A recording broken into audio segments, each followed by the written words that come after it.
It's commonplace in today's cultural discussion to hear academics and politicians repeat the slogan, "America is a nation of immigrants."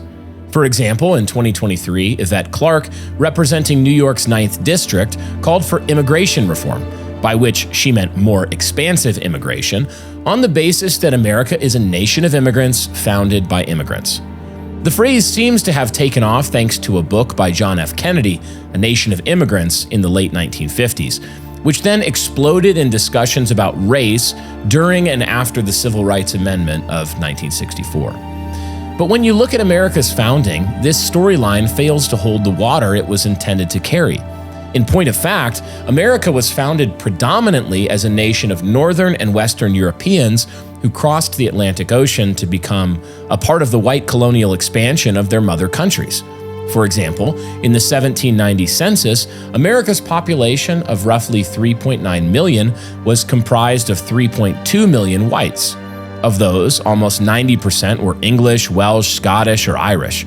Germans were 9%, Dutch 3%, French 2%, and Swedish less than 1/4%. The remainder, excluding Native Americans, were black slaves who numbered just shy of 900,000. Even as late as 1940, the U.S. population was about 90% white European lineage. Today, the monoculture of white Anglo-Saxon Protestant, WASP, has been intentionally eroded. As of 2025, the nation has grown to almost 360 million, with the fastest growing ethnicities being Asian and Hispanic. Those groups make up about 33% of the U.S. population currently, but are expected to make up 40% by 2060. Whites are in steep demographic decline, making up about 57% of the current population, but are expected to drop to 40% by 2060. Blacks have grown by about 4%. Meanwhile, it's projected that foreign-born individuals will soon be 20% of the population by 2060. As the racial profile of America has changed, so have the values driving its now highly pluralistic culture. You may wonder, what happened? It seems there was a concerted effort after World War II to erode the WASP stronghold, which culminated in the 1964 Civil Rights Amendment and the Hart-Cellar Act of 1965, which majorly restructured the country's stance regarding immigration. While the previous immigration policy favored European immigrants to help maintain a mono-ethnic principle in American civic life, the Hart-Cellar Act reversed this. It favored immigrants largely from the Third World, including Asia, Africa, Latin America, and Eastern Europe. One of the primary framers of the act was Emanuel Celler, a Jewish congressman who partnered with the American Jewish Committee and the American Jewish Congress to garner support for the bill. As chair of the House Judiciary Committee, Celler was a key figure in pushing for immigration reform and long sought to dismantle the 1924 Immigration Act, which favored immigrants from Northern and Western Europe. The Civil Rights era, 1954 to 1968, transformed America in ways that are hard to fathom for us who live downstream of it. As noted in a Wikipedia post titled "Jews in the Civil Rights Movement," two of the most politically influential groups at that time were American Jews and African Americans who, quote, formed strategic alliances to challenge racial inequality, end quote, across the country. As a result, Jewish activists took many of the leadership positions within the NAACP. Likewise, as the page notes, quote, Jewish individuals and organizations provided financial support, legal expertise, and grassroots activism to support the growing movement nationwide. Prominent Jewish organizations involved in this Grand Alliance included the Anti-Defamation League, ADL, and the American Jewish Congress. Prominent Jewish leaders such as Rabbi Abraham Joshua Herschel and Jack Greenberg marched alongside figures like Martin Luther King Jr. and contributed significantly to landmark legal victories, end quote. As Christopher Caldwell aptly demonstrates in his book, The Age of Entitlement, the Civil Rights era marked a second constitution of the United States, meaning that the new laws effectively nullified the aims and intentions of the first Constitution. It was a pivotal era that gave birth to unfettered immigration and affirmative action, as well as what would ultimately evolve into today's DEI, diversity, equity, and inclusion. Those policies would filter down into corporations, government jobs, and academia, thanks to entire HR departments of hysterical women devoted to their enforcement. Later, these ideas would morph into the woke agenda, the BLM movement, more race riots, and a continuous replay of black on white violence. Rather than bringing the nation together, however, these multicultural efforts, including diversity-based hiring quotas and housing projects, would breed even more racial animosity, thus fracturing the once unified country of white and largely Protestant Europeans. As it turns out, diversity is not our greatest strength, but perhaps among our greatest downfalls. As Stephen Wolfe argued at the 2024 New Christendom Press Annual Conference, multiculturalism is not the positive good for our nation that so many of our ruling elites tell us it is. Nations cannot long survive, let alone thrive, by importing competing nations, cultures, and peoples into their borders, particularly when those competing peoples not only refuse to assimilate, but positively protect the culture of their native land whole and intact. But this episode of the King's Hall isn't first about fixing the demographic destruction wrought on our nation. That work is not only massive, it's a work which will take a kind of steel-spined conviction that our nation doesn't seem to possess yet. Time will tell. Rather, in this episode of the King's Hall, we want to draw a line from the sad tale you just heard to that which is in our grasp, the Christian borough. That term borough we're of course borrowing from the 9th century King of England, Alfred, who is also the only king in that nation's illustrious history to be awarded the title the Great. Alfred saw to the establishment of fortified communities, ranging from small hill forts at strategic locations to whole cities across his nation, connected boroughs built for the preservation, defense, and multiplication of his people. If you followed us for long, you know that we often describe our project in these same terms: the construction and defense and multiplication of Christian boroughs. You can think of a Christian borough as a fortified town, a fortress community.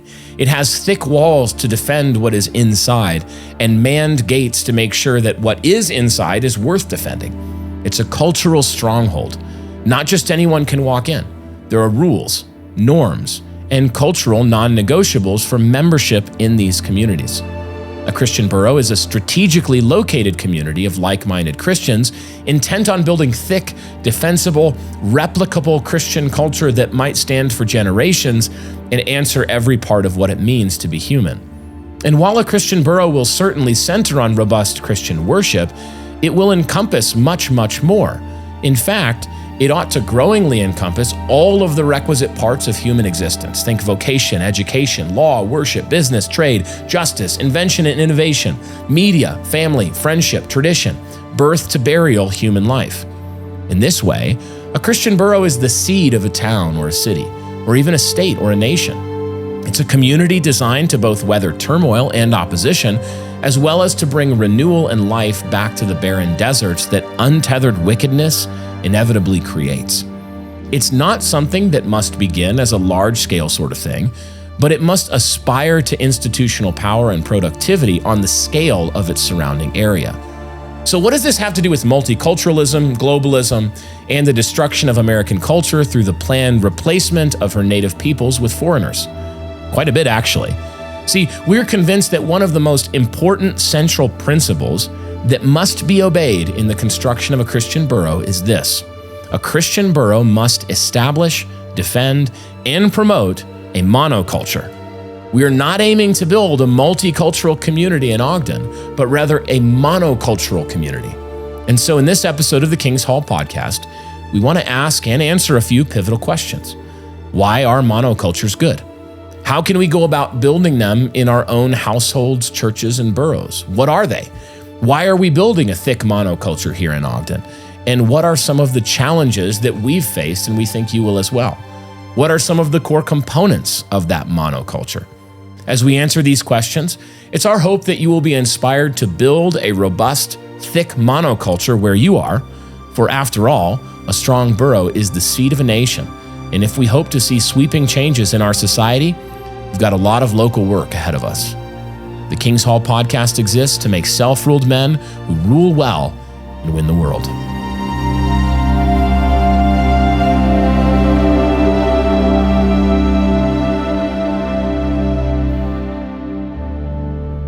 Well, welcome to this episode of the King's Hall podcast. I'm one of your hosts, Eric Kahn, joined by the only other host that we've ever had, Brian Sauvé. That's so true. Here I am.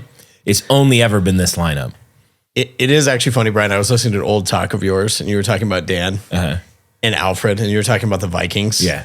And you're like, the Vikings were horrible, bloodthirsty, awful people. Dan's people. And he's like, what? We converted. We converted. Yeah, but before you converted, you did a lot of raping and pillaging. Yeah.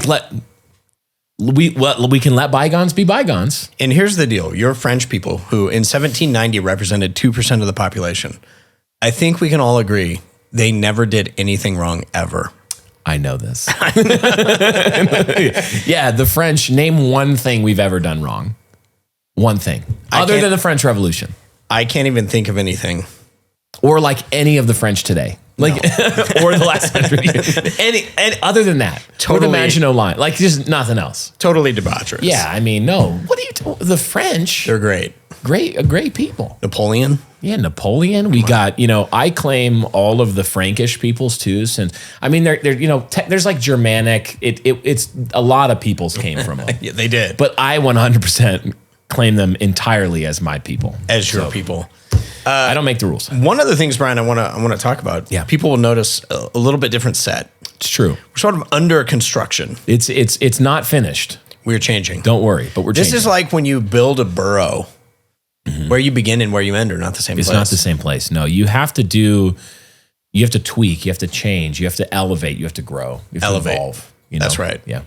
You absolutely have to do that. Brian, we're going to really talk about in this episode a project I think that's been near and dear to our hearts for a couple of years. Yeah.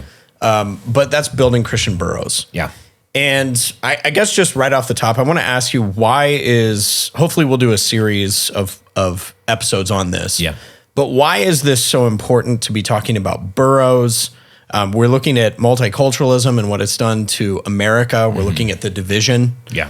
And so we're addressing crazy things. Yeah. Like monocultures in Ogden. Yeah. But why be talking about this issue so repeatedly and so much about Christian boroughs? If you own a business, you have a duty to protect your customers, and that starts with cybersecurity. Enter Armored Haven, a Christian company that provides full-scale cybersecurity for any scale business. Their security protects all of your internet services, such as email, cloud services, devices, and more on various platforms like Microsoft, Google, Dropbox, and Salesforce. If it's connected to the internet, they can help secure it and manage it, bottom line. Backed by NSA experience, it's all done at an affordable cost and based upon an explicitly Christian ethos. So visit armoredhaven.com/kingshall to receive 3 months of free monitoring with any new service agreement. That's armoredhaven.com/kingshall. Armored Haven. Stop the bad nerds by calling in the good nerds. Will you have enough to retire? Most people haven't mastered their strategies for retirement, tax efficiency, or the next generation. Joe Garrissey and his team from Backwards Planning Financial have been making a meaningful impact for families and businesses for almost 15 years. He can help your family make corrections to give you financial confidence for the future. Joe helped me use tax-efficient strategies and insurance products to put my goals on track for success. Visit backwardsplanningfinancial.com, that's backwardsplanningfinancial.com, or call 615-767-2555 to speak with Joe for financial confidence. Most people don't know this, but in 1776, private American citizens outfitted battleships to fight British tyranny. They didn't wait for permission, they just acted. Armored Republic honors that legacy. They make steel core body armor and tactical gear for the responsible, law-abiding citizen. Because when tyranny rises, readiness matters. And hey, every product is made right here in the US. So be ready, be armored, be free. Visit armoredrepublic.com or text JOIN to 88027. That's armoredrepublic.com or text JOIN, JOIN, to 88027. Strong men make stronger families. Stronger families build stronger churches. And stronger churches build stronger communities. In a world that preaches comfort and weakness, Mount Athos Performance calls you to rise. They're not just selling protein and supplements, they're reclaiming a culture of faith, family, and lasting strength. They don't offer quick fixes, they forge real men. With pure ingredients from their family farm and a mission rooted in Christian excellence, they're building a new standard. Do you want to be chiseled like a Greek god? Visit athosperform.com and use code NCP20 for 20% off your next order.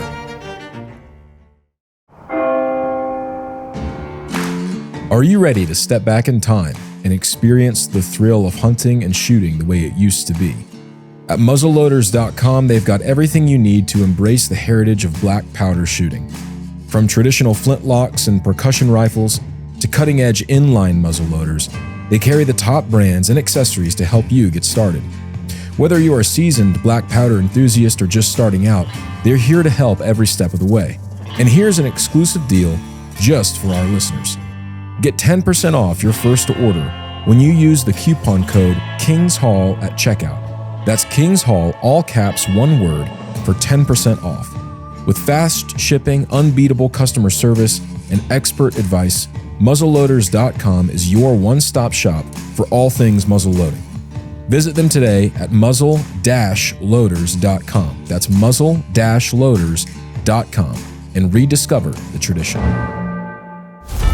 Yeah, we want to bang this drum a lot because the parallels, they're not one-to-one. Our goal isn't for you to go out and build a hill fort, like start chopping trees down. But I mean, if you did that, that'd be cool. If you did, you might get arrested, but it would be cool. And I would have your back. I want you guys to know that. I'd give to the give, send, go. I would just also say if you have one of those fortresses, call. You also need a killdozer. Absolutely. You need, that's step one, actually, to defend the building. A sword and a trowel, like a killdozer and a chainsaw. Those are the two things you need. Yes. No, so we're not one-to-one saying exactly what a borough was in King Alfred's day is exactly what we need today. There are differences.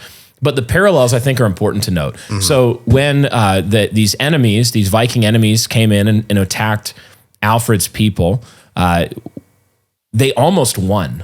History would have been very different. You see Alfred driven all the way back to Athelney, which is an island in a swamp. We call it Athelney now, which means Prince Isle. It was named because it was a no place. Nobody was going there. It wasn't a destination. He's driven back into hiding, and from that near defeat, Alfred was able to build back up, call some of his surviving men. They, rallied around him, and then they engaged in a series of strategic, tactical engagements of the enemy. They learned what they had done wrong in engaging them. Many, many lessons that they took away, and then they applied very well. And they ended up taking back the nation, and then establishing these boroughs to defend it against future attacks. And there's a lot in that story that we can't get into today, but the parallels are just striking. We're in our culture, very much we are a people on the run, a people who we're a minority. If you just look at the average person in America, even the average Christian in America, many of them, their minds are conquered by what we've talked about, the post-war consensus. Their minds are already conquered so that they actually enforce the will of their own enemies.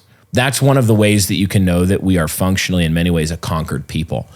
And so the question is, what do you do when you're not a part of that conquered people? And you're like, no, we see what's happening, and we want to reclaim the nation, rebuild Christian America, truly Christian America, and everything that would come with that. One of the first things you have to reckon with, like Alfred, when he's on the run, is that you need strategic regrouping. You need to be able to build up forces. You need to be able to establish tactics that are coherent with your situation. Alfred couldn't take his handful of men and go charge the defended walls of a hill fort. He would have died in one engagement. It would have been glorious, and people, no one would have written songs about it because they all would have been dead, but it would have been the kind of things you could write a song about. But he didn't do that, and he thought tactically. He was wise. We think about the project of building, like the Christian community we are in Ogden, a Christian borough like that. We're building we're engaged in wise tactics that fit our time. We're trying to build a center of institutional power in every part of what it means to be human. So not just ecclesiastical institutional power, but also economic and all of the other aspects of human life that you can think of. That's a long, slow project, but the borough is like, it's just such a fitting rallying model to think about these things through, I think. Yeah, I think a big part of this is, number one, I would say history. So even for Alfred, it was really looking to historical examples, even in the recent history with Charlemagne, and looking at something we'll talk about in this episode, but he wasn't just saying like, hey, we need to reform the church. Right. It was the church, it was law, it was monetary policy, it education. Was, as you say, everything that it means to be human. Yeah. So the borough has to be all-encompassing. So I think it's helpful to get kind of a right understanding of the scope of this project and what we're trying to do. But the other part that I would say for Alfred and kind of what we've learned from it, this is also largely a critique on whatever the 1900s into now, so 20th and 21st century church. We're also critiquing that, and we're saying, hey, it's not doing anything against that. Yeah. And one of the themes that we've covered a lot in our episodes is that the church has really been conformed to the image of the post-war consensus. Yeah. And so you have a different and foreign form of Christianity. Yeah. And I put that in like scare quotes, Christianity. Yeah, it's like a novel theological apparatus is what we've called it in the past. Right. Because really what's happening is we're looking at the church and we're looking at Boroughs and we're looking at Alfred and we're saying, actually, if we want to change culture, we're going to have to build these monocultures in boroughs. Yeah. It's got to be more than just ecclesiastical change. Yep. And it's got to be rooted in historic Reformed Protestantism. Yeah, you basically need a place and a mechanism to form and recruit and multiply and cultivate and defend a certain type of culture that is self-consciously saying we are not that. We are not the surrounding culture. We are not the surrounding Christian culture even. Let alone the surrounding culture of our nation, which is debauched and apostate and sinful, to the max. So you really, like, you have this project. The reason we say monoculture so many times is that it's the kind of thing that you can't allow. Walls keep things out, like a defended borough, keep things out. But if you don't make sure that you're careful to build and defend what is inside of that nation, that little borough, that seed of a nation, you will be destroyed from the inside out. Yeah, it's sort of, I think of it, especially in the early phases, and we'll kind of get into this, why we built what we built, why we're doing it a certain way. The hope is that others can replicate it. But I think about it right now, especially, we're in, I don't know, it depends how you look at the years, but I've been here roughly 5 years. So it's a shorter term project at this point, but you guys have been doing it for longer than that. But when you look at that, we're sort of like an early seed bed where you have to make sure that you have the right kind of seeds planted. You have to guard the garden. Think of a gardening analogy. Dan would love this. By the way, he's on paternity leave. Oh yeah, I forgot to mention that. He's on paternity leave. Yeah. He's making more Viking babies. He's making more male burkholders. I mean, seriously, which is whole like, army. That's amazing. But when you think of a garden, you've a lot of times around our area, you got to put up fences to keep the deer out so they don't eat all your bulbs. And all the early fruit. So there's lots of work that has to be done in cultivation, and part of it is, I think, we have had to think through really carefully the foundational structures and principles of what kind of culture, what kind of people do we actually want to make. And one of the problems I would say with mainstream evangelicalism is they might say something like, well, we want to make people who love Jesus. But that's not quite specific enough to actually mean anything. Especially if you let people self-identify and you say, anybody who says, I love Jesus can come and be a part of this community. Because here's the thing, transgender rainbow stole wearing mainline church lady pastor, are they a lady pastor at that point? Whatever, will say, I love Jesus. You will have liberals who reject utterly all the central claims of Christianity that will say, oh, I love Jesus, though I think, it's the Christians I don't like Gandhi. Oh, sure. Yeah. You really love Jesus, but you don't love his body, the church. It's like, it's not enough. It doesn't have a potent enough center. It's not worth replicating. It has no defense. And ultimately, all it will become, because our enemies are crafty, is another faction of their own army defending and promoting their view. Yeah, and I think part of it too, obviously, if you look at the megachurch culture, you could see much clearer distinctions between us and them. But even in something like, say, the PCA, like if you guys are both Protestants, you're Reform, love John Calvin, etc., and yet even there we would have vast differences to where, not all, we have many friends in the PCA, but we also have a lot of people who are like, we absolutely hate what you're doing. And we would not be seen in public with you. We would never acknowledge that we, read or partook of any of your content. Yeah, no. So that just kind of goes to show there's a lot of effort going into how we define the community. Yeah, you could ask the question, like, what armies have marched on America? What forces have invaded our borders? Did they set up artillery? Did they roll in with mechanized forces? Did they airdrop troops in behind our borders? No. They slowly, carefully, intentionally, subversively won the gatekeeping and culture-forming mechanisms of our nation in law and education and media and all of these areas of human life.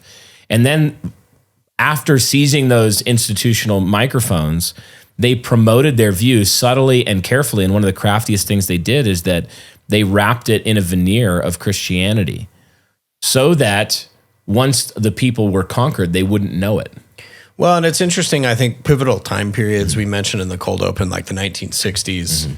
It was fascinating to me that even in like 1940, you still had a 90% European population, Protestant, white European population in America.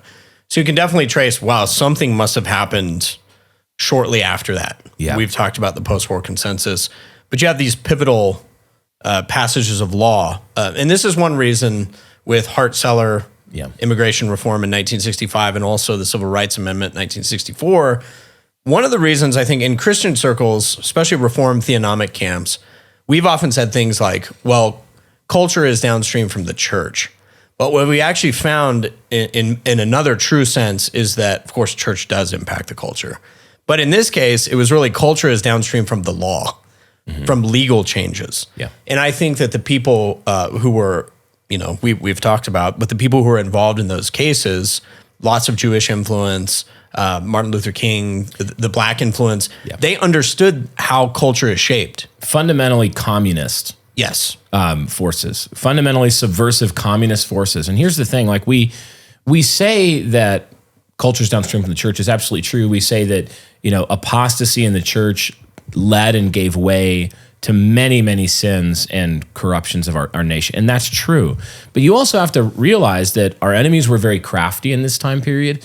And if you asked Caldwell gets into this in his book, In the Age of Entitlement, but if you asked, the average person in the 60s about the Civil Rights Act and what it was going to do and the Hart-Cellar Act and what most people wouldn't have known at all what it was intended to do. Well, it's interesting. They wouldn't have understood it. He points out in the book, the majority of Americans were opposed to it. I saw Tucker on with Charlie Kirk the other day. They were talking about boomers, but they were talking about the Civil Rights Act. And they said the people who were like least favorable to it at the time were blacks. It wasn't like popular. The nation, so the point is that the nation didn't rise up culturally from the bottom up and say, we demand the Civil Rights Act, we demand the Hart-Cellar Act, we demand all these things. Not at all. Instead, it was imposed, again, via institutional power by political elites who were subversive and knew what they were doing. Yes. They said, if we're going to change the Christian, the cultural Christian ethos of this people, we actually have to change the makeup of that people. We have to flood them with other alien cultures that are more malleable to our view, that will erode and remove the power from this base of people that would never have this if they understood what it would do. Yeah. And so they did that. A very elite, small group of people had an absolutely outsized effect on our nation's course since then. And that should give us comfort because we can do the same thing. Yeah, and you look at a lot of the things, people may wonder if they listen to this show, maybe especially now if they're just listening for the first time. I'm sure if you've been here for a while, it's not surprising. But why do we address things, the changes, sexual change in culture in the 1960s? Why do we address birth control and procreation? Well, this actually makes sense. How did the white population begin to shrink? We went from 90% of the population in 1940, and today we're like 57%. Well, not only flooding the borders with immigrants and foreigners, but also giving white women the pill and saying, oh no, we have this better vision of life for you that's not going to include children. And so this becomes a real issue where pastorally we're like, no, the Bible does speak on this, first of all. Procreation isn't like, it's not one of those issues, like it's not like aeronautics where you're like, well, I can't find anything about that in the Bible. There's actually quite a lot. Yeah. In our church fathers throughout history, if you would have said to John Calvin, for example, hey, here's the pill, here's what it's going to do, here's what the church is going to respond, I think he would have started pulling hair and beards out. It would have been a Nehemiah kind of moment. Yeah. Yeah, absolutely. Like, what are you people doing? So I pulled out his hair and I beat him and I cast him out of the temple. Oh, yeah, that's right. Nehemiah, what a baller, honestly. And like Mark Driscoll, I'm here for that. One of the things I do want to ask you, just as we jump in, because we're going to get into like, what are the components of this monoculture? Yeah. We'll have more episodes too, speaking to specific things like how to cultivate leaders, so that you're replicating the culture, all that. But one of the critiques that we've received, often from people who are, they would be prominent, they would be well-read, men that we would respect generally, but they have said things like, I don't like how narrow you guys are defining a lot of your culture. Yeah. I don't think that's a good thing. And one issue in particular that we can reference is, I don't like the fact that you make it a requirement of membership that you give your children a Christian education. Yeah. That shouldn't be a requirement. So I guess the question for me is, what's your defense of that? Why do we not just say, come one, come all? Yeah, it is a good question, because a lot of the things, and I actually mentioned it in the cold open, that once you've lost a monoculture and you've been successfully infiltrated, so that you have, like, we have borders. Yeah. But even if we defended all of our borders right now and we didn't get rid of foreign aliens who hate our culture and want to subvert it and bring their whole national culture wholesale intact and impose it on everybody else, defending the borders isn't enough at that point. You actually have to do this very difficult thing of removing people. So when you think about a Christian borough, and we've had this experience in the church, actually in the initial process of establishing a borough, as I grew in the pastorate and started to identify some key areas where I became convinced we really need to take ground here. We need to set our flag here on some of these theological principles, some of these cultural principles, some of these cultural distinctives. What happened was we had borders as a church. Some people were in and some people were out, but a significant number of the people who were in the church wildly disagreed with me.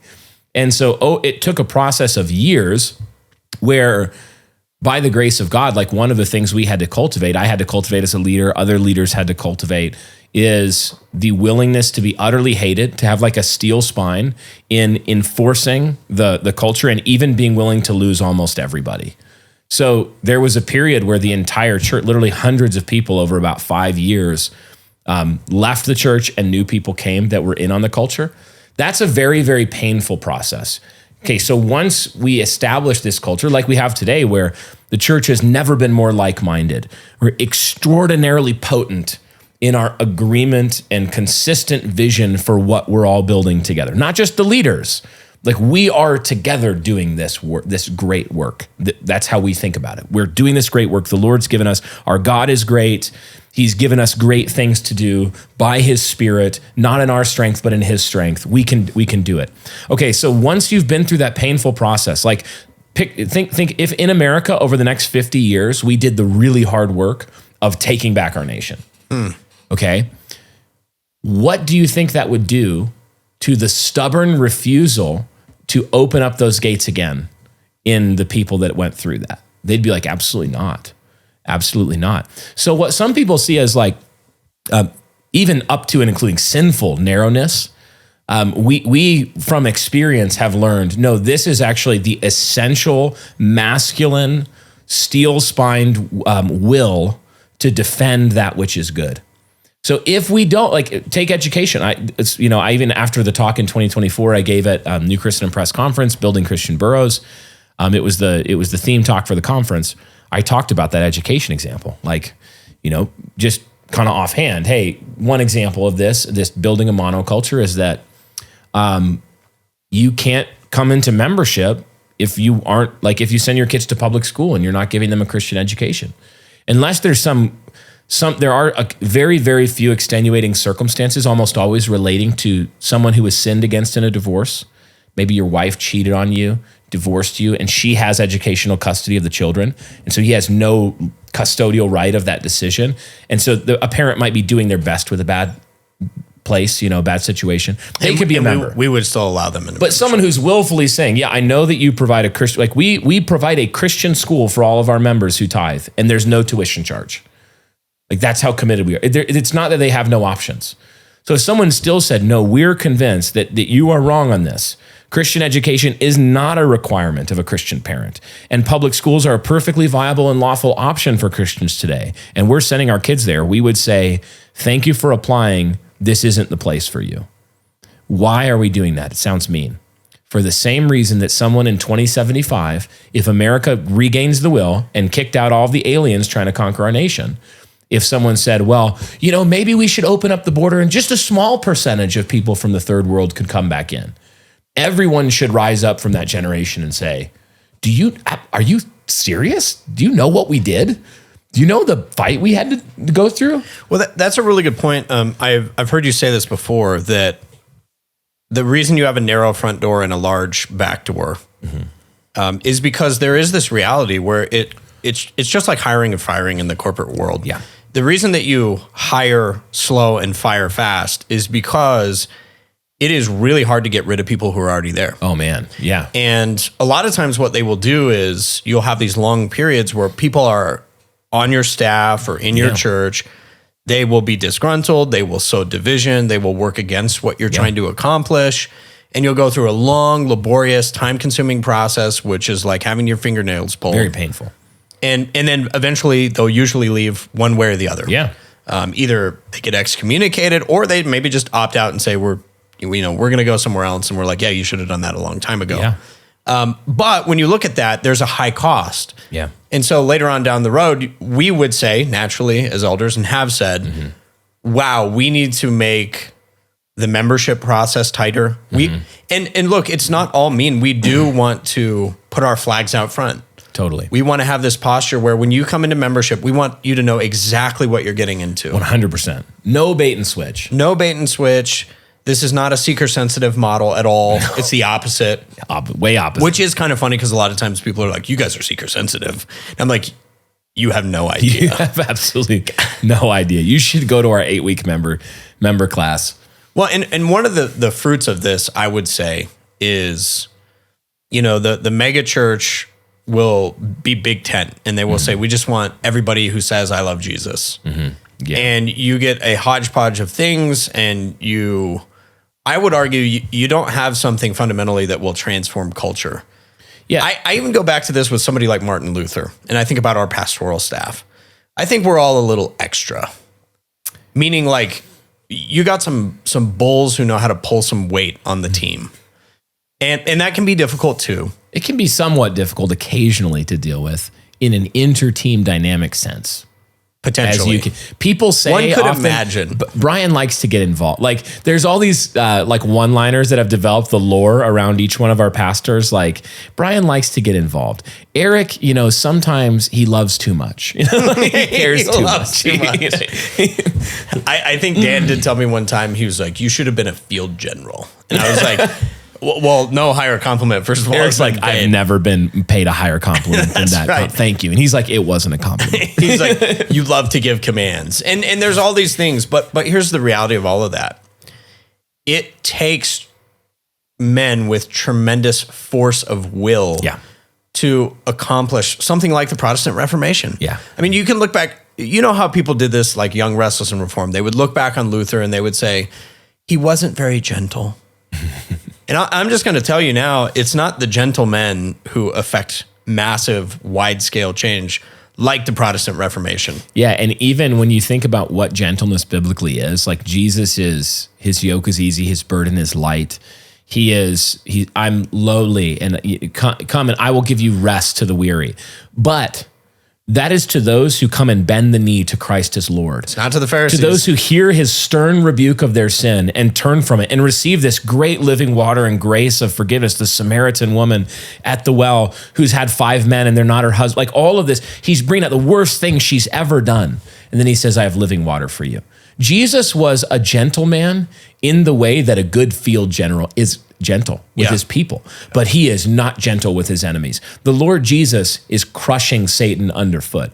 Paul in Romans 16 prays that the God of peace would soon crush Satan under your feet. Yeah. So like you need a masculine edge, and this is why men are given to lead and women are not in these things.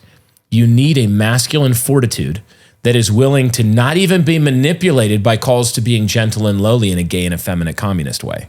Well, and this is part of it is, as we think about the community, we'll get into the components too here, but one of the things that you have to have, as you said, masculine leadership, you cannot even have the subtle forms of feminine rule, which are often hidden forces in a church or a community. It absolutely cannot be the case. This is why we did an episode on it. We reject the Gilderism. Absolutely. The George Gilderism, these principles of boomer quasi-feminism. It's 20th century feminist slop. Yes. That basically what you need in a community is for the feminine to civilize the men. The reality is that men build civilizations with women as their helpers. Yeah. It's not the inverse. Well, and I think there's a good, there's a duality in good men. Mm-hmm. We've actually got an episode upcoming on the Hard Men podcast with myself and Thomas Acord, where we're talking about throughout Western literature, the Western canon, the ethos of the West, there was kind of this duality that men ought to be both gentlemen and chivalric, and they should also have a barbarian side. Mm-hmm. Meaning there is a time where you have to be like David and go slay a giant and cut his head off and take his sword. Yeah. And there's another time where you're tender to Mephibosheth. And even the son of one of your kind of enemies, so there's this duality that we have to have within the culture, and that's what we're seeking to do. One of the things I would say, as we talk about monoculture, it would be helpful to highlight. We're not talking about a monocrop, meaning when people hear monoculture, I think what they think of is like Handmaid's Tale. Yeah. Which I don't even know what it is. I just know it's a bunch of ladies who wear the same thing.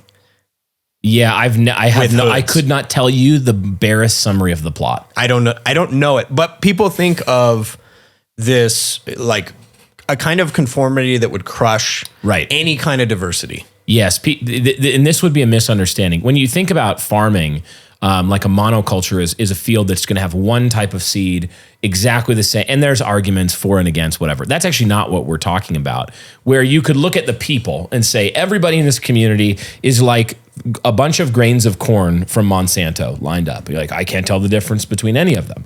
That's not how Christian monoculture works, because what you're saying is everybody is being conformed to this identical standard.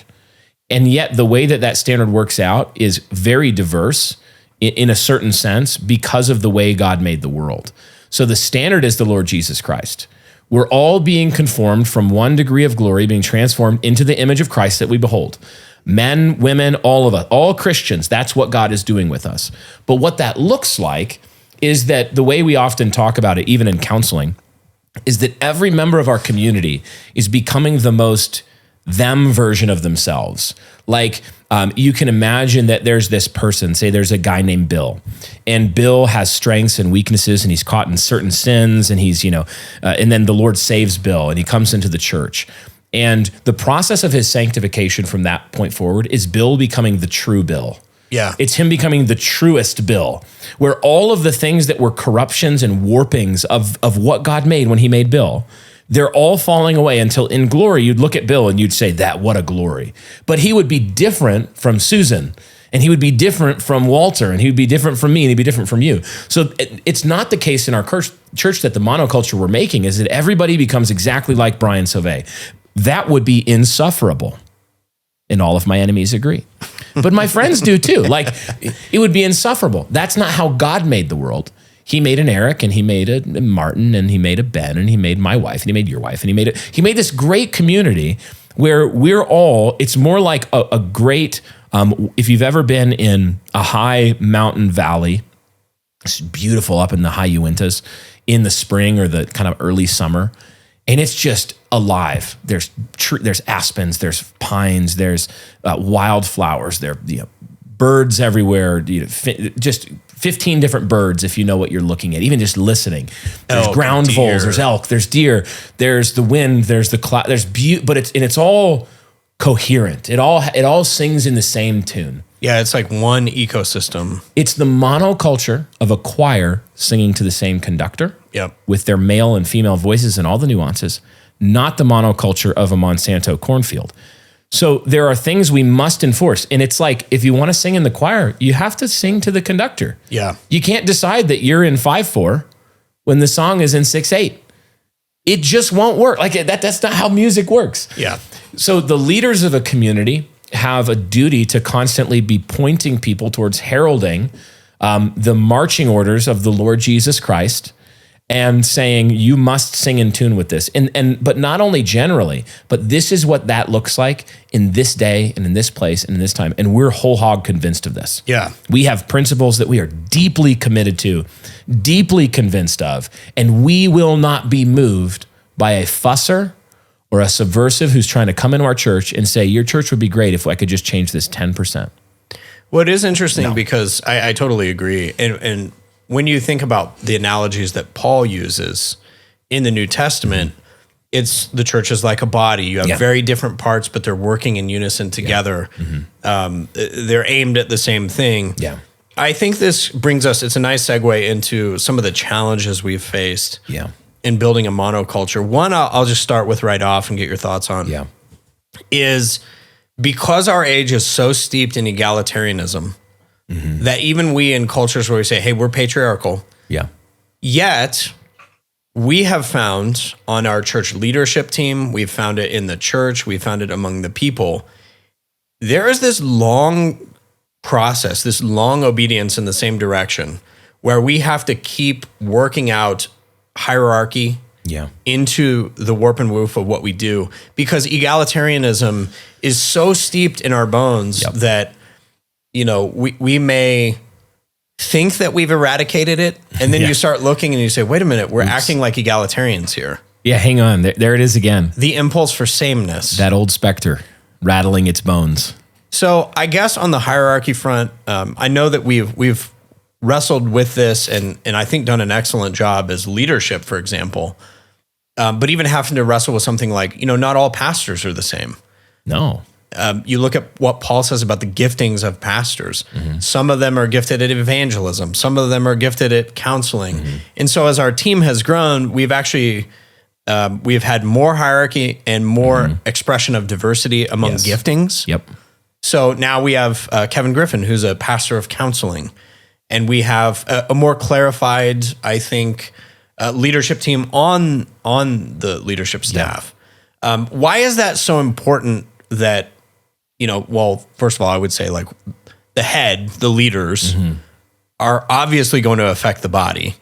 But why is it important that we get egalitarianism eradicated, and then we say we need clear hierarchy? One of the principles, like if there's this manned wall and inside is the monoculture that we're trying to build and defend, which is we believe just obedience to Jesus in our time. And what that means in our place and time as our people in this day and age, all of that. One of the things you immediately realize is that a huge amount of what needs to be eradicated is egalitarianism. It is communism. It is a flattening of the world. It is a looking out at this glorious variegated world that God made and saying, I hate that. I must flatten it all. I must flatten it. I must make everything gray. I must make everything one note.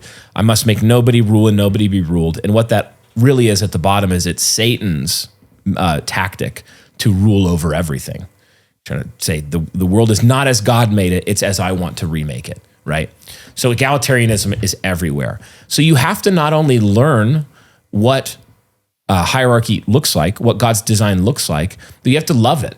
You have to learn to love it, to where you start going, man, I am so thankful that God made a world where I am not good at everything and where I should not be in charge of everything. God did not make a world where, even in our community, where I should be in charge of every aspect of everybody's life. That's not how God made the world. God raises up leaders, some over, think of in Exodus 18, Jethro, Moses' father-in-law, his counsel to Moses, that Moses, what you're doing is not good. He's trying to rule over all of the people by himself and hear all of their complaints and cases by himself. There's functionally no hierarchy of leadership. It's like God, Moses, everyone. And Jethro's like, you're an idiot. Stop it. I mean, he was more tactful than that. This is bad. You need to raise up. So Moses raises up some over tens and some over 50s and some over hundreds and some over thousands. And what is Moses doing there? He's because there's a list of character requirements. Moses is looking out over the people with the help of his chiefs and his aides. And he's saying, God has already put these people here somewhere in this mass of millions of people. There are these leaders already there because God made them that way and God intended for them to do that work of ruling. So I need to find them, test their character, maybe train them and help them, and then establish them. Yeah, you can imagine, by the way, that was a process. Must have been a huge headache. We got to identify like who's really good at leading their families. Yeah. And as you said, even with that though, there's not just rulers of tens. No. There's hundreds, thousands, and different kind of leaders even. And it doesn't even stop there. Moses is clearly a ruler over millions in the scheme. So there's huge layers to this hierarchy. And what happens when you start to see that principle and love it, and then try to notice what God is doing in a community, all sorts of things happen. So a monoculture needs to give an answer for every part of what it means to be human, which is vocational, educational, political, ecclesiastical. There's all these different aspects. And what you start to do when you go, oh, God has salted the world with men to lead over tens and 50s and hundreds and thousands. So then you start saying, we need economic potency, institutional economic potency in this borough, if it is to grow and scale. Well, I bet God put some of those men in our church. And the pastor doesn't go, oh, it must be me. Probably not. But he does, like in our church, you could look, there's the handful of men that I would say, those are our guys at our scale who are our leader over hundreds or thousands in that sphere. And then you just throw your weight behind being for them and helping them and giving them opportunity and introducing and networking. And you just take that one example and apply it to all those other domains of life. Yep. And over time, this isn't going to exist in a group of 10 people in someone's living room. But over time, as a community grows and scales, a Christian borough, let's say you have a couple thousand people in a Christian borough somewhere. You're probably going to find that nearly every aspect of human life, God has raised up leaders on all of those different parts of life on the different levels, 10s, 50s. But a problem arises. The people love egalitarianism. I mean, generally. So again, you have to teach. Church, community, borough, brothers, sisters, we must hate egalitarianism with perfect hatred. And we must love the hierarchical world that God made. So then when you start saying things like, hey, that leader over hundreds, he is not going to have the same job description as the leader over tens. He's actually going to be elevated. He's going to have more authority. He's going to have more power. Well, I think this is People something... can hate that. I think it's something in America, and I want to get your thoughts on this. I grew up this way. Pretty Baptistic. Well, I was fully Baptistic. Same. But tied to that is individualism and democracy. Mm-hmm. And so forever, I was a part of these Baptist churches as, different levels of leadership, as a congregant, whatever. And I remember church meetings where it'd be like the pastor's like, okay, we need a new wireless mic for preaching on Sundays. And then we would have a vote. It's $150. And I was like, what is happening? But that impulse of every man is his own, authority, and every man should make his own mind up for himself like he were the king. Mm-hmm. Part of the way that we rule in the church, this may surprise some people, but a lot of people come from the outside and they say, so when do the congregants vote? And I'm like, there you are mistaken. Here's the neat thing. They don't. They don't. You appoint wise elites and wise rulers.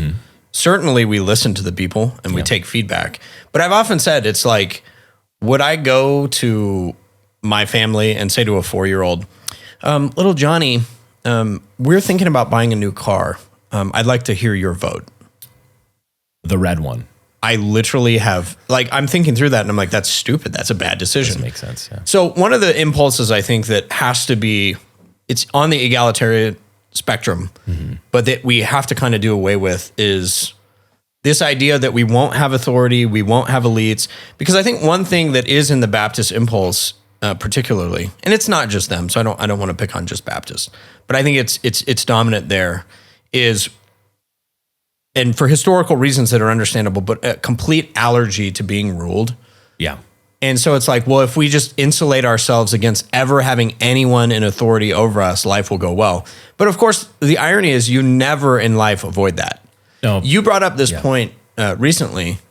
You said we talk about needing good elites, good rulers, economically, politically, ecclesiastically. But a lot of people today say, no, our elites are terrible. They're awful. I would rather have the authority of a ham sandwich over me. Yeah. But we can make an error in saying, well, we don't need any elites. We don't need any rulers. Yeah. We don't need authority is bad. And all you get are just bad elites.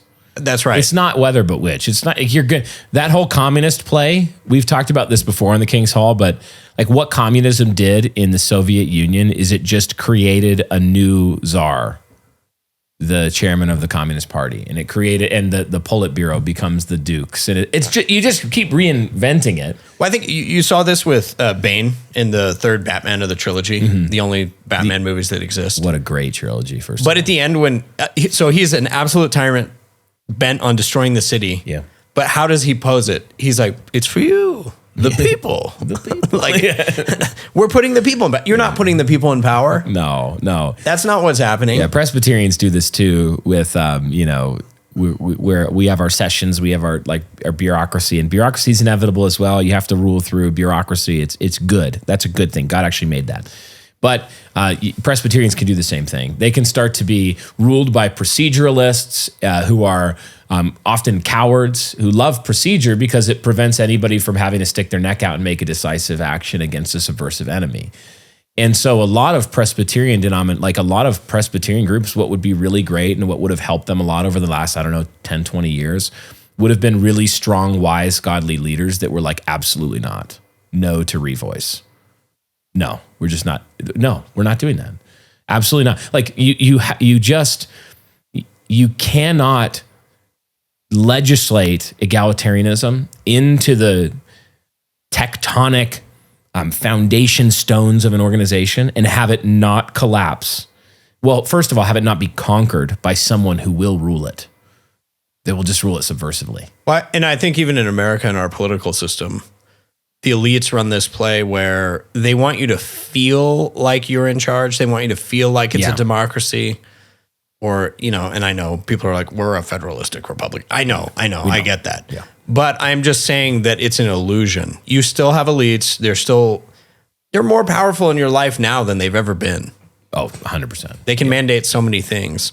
One other thing I want to address with challenges, at least one other thing that we've had in building a monoculture, I would say is something like the rule of the fusser. So true. You go through this with the failure of Nerve and Edwin Friedman, but an organization can be truly tempted to be ruled by the fussers, by the squeakiest wheels. Yeah.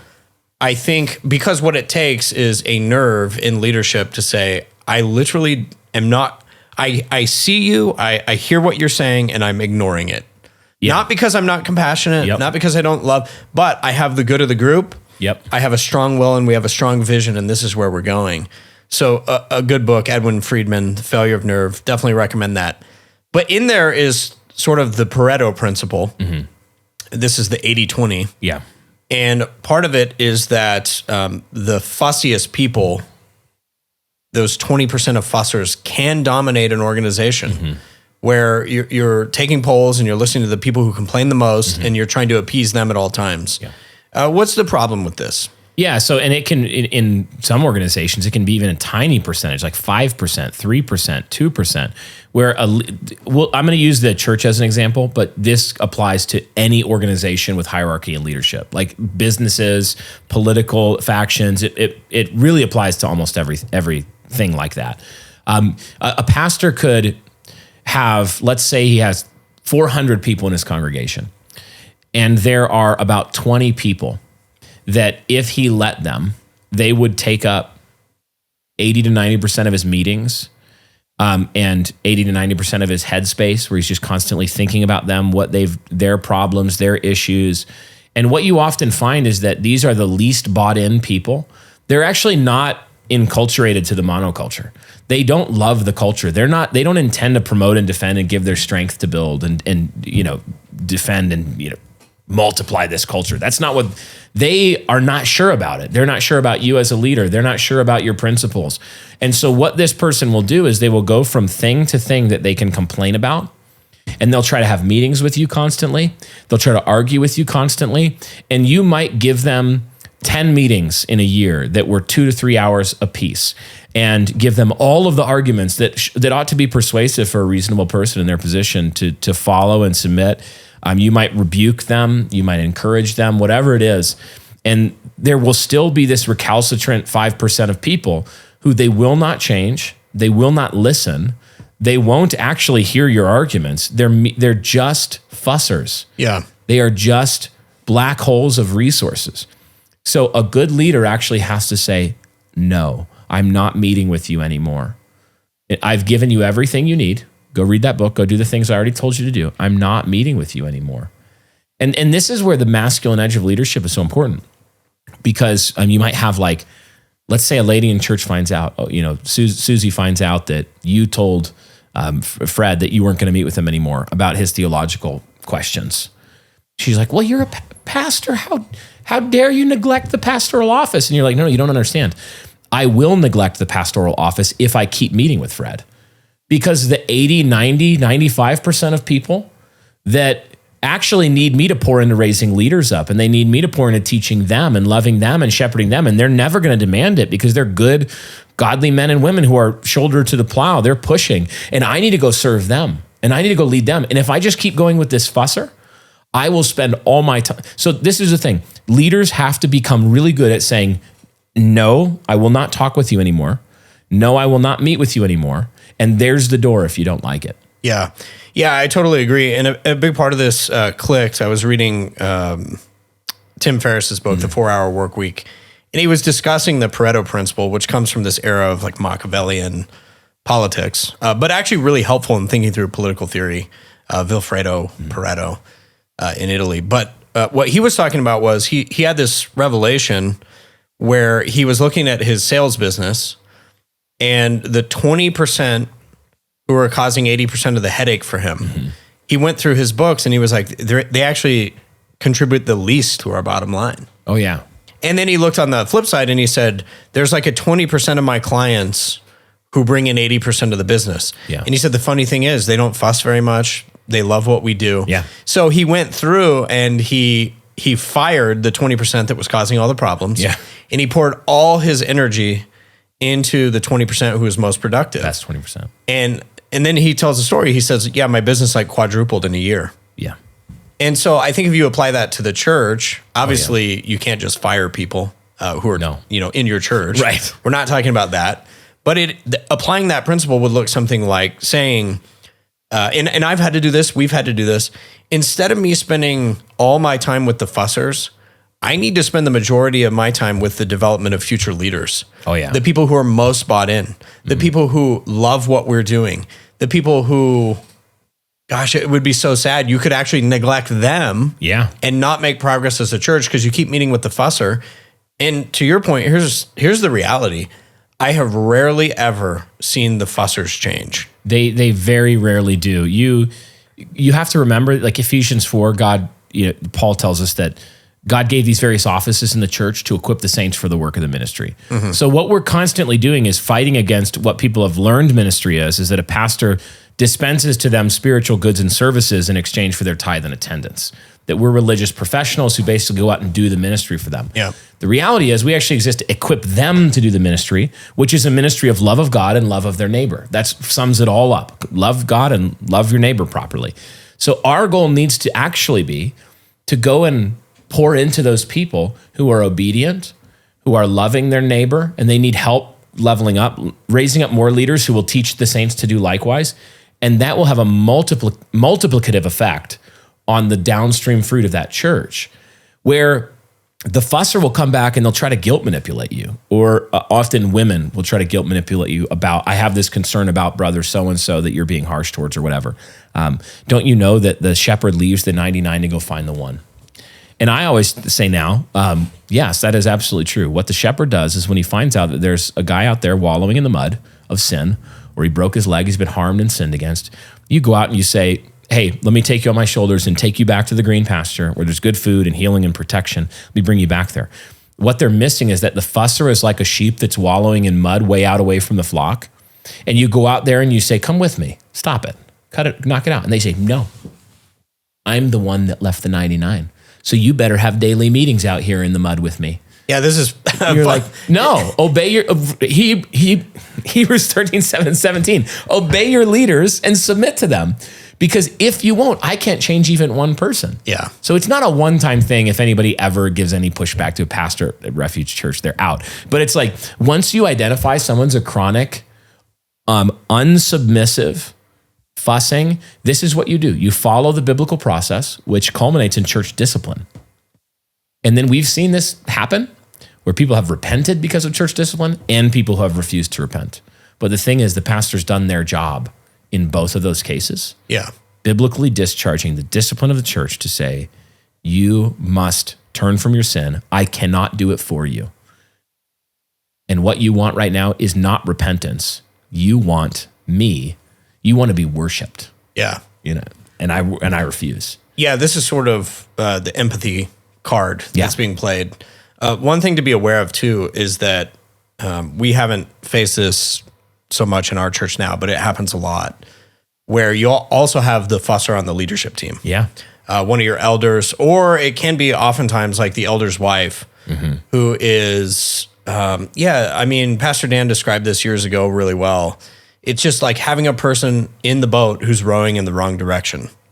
Yeah. And it's going to stifle progress. And yeah, I've been in many leadership situations where you're like, you're trying to appease them, you're trying to listen, you're trying to be caring. Yeah.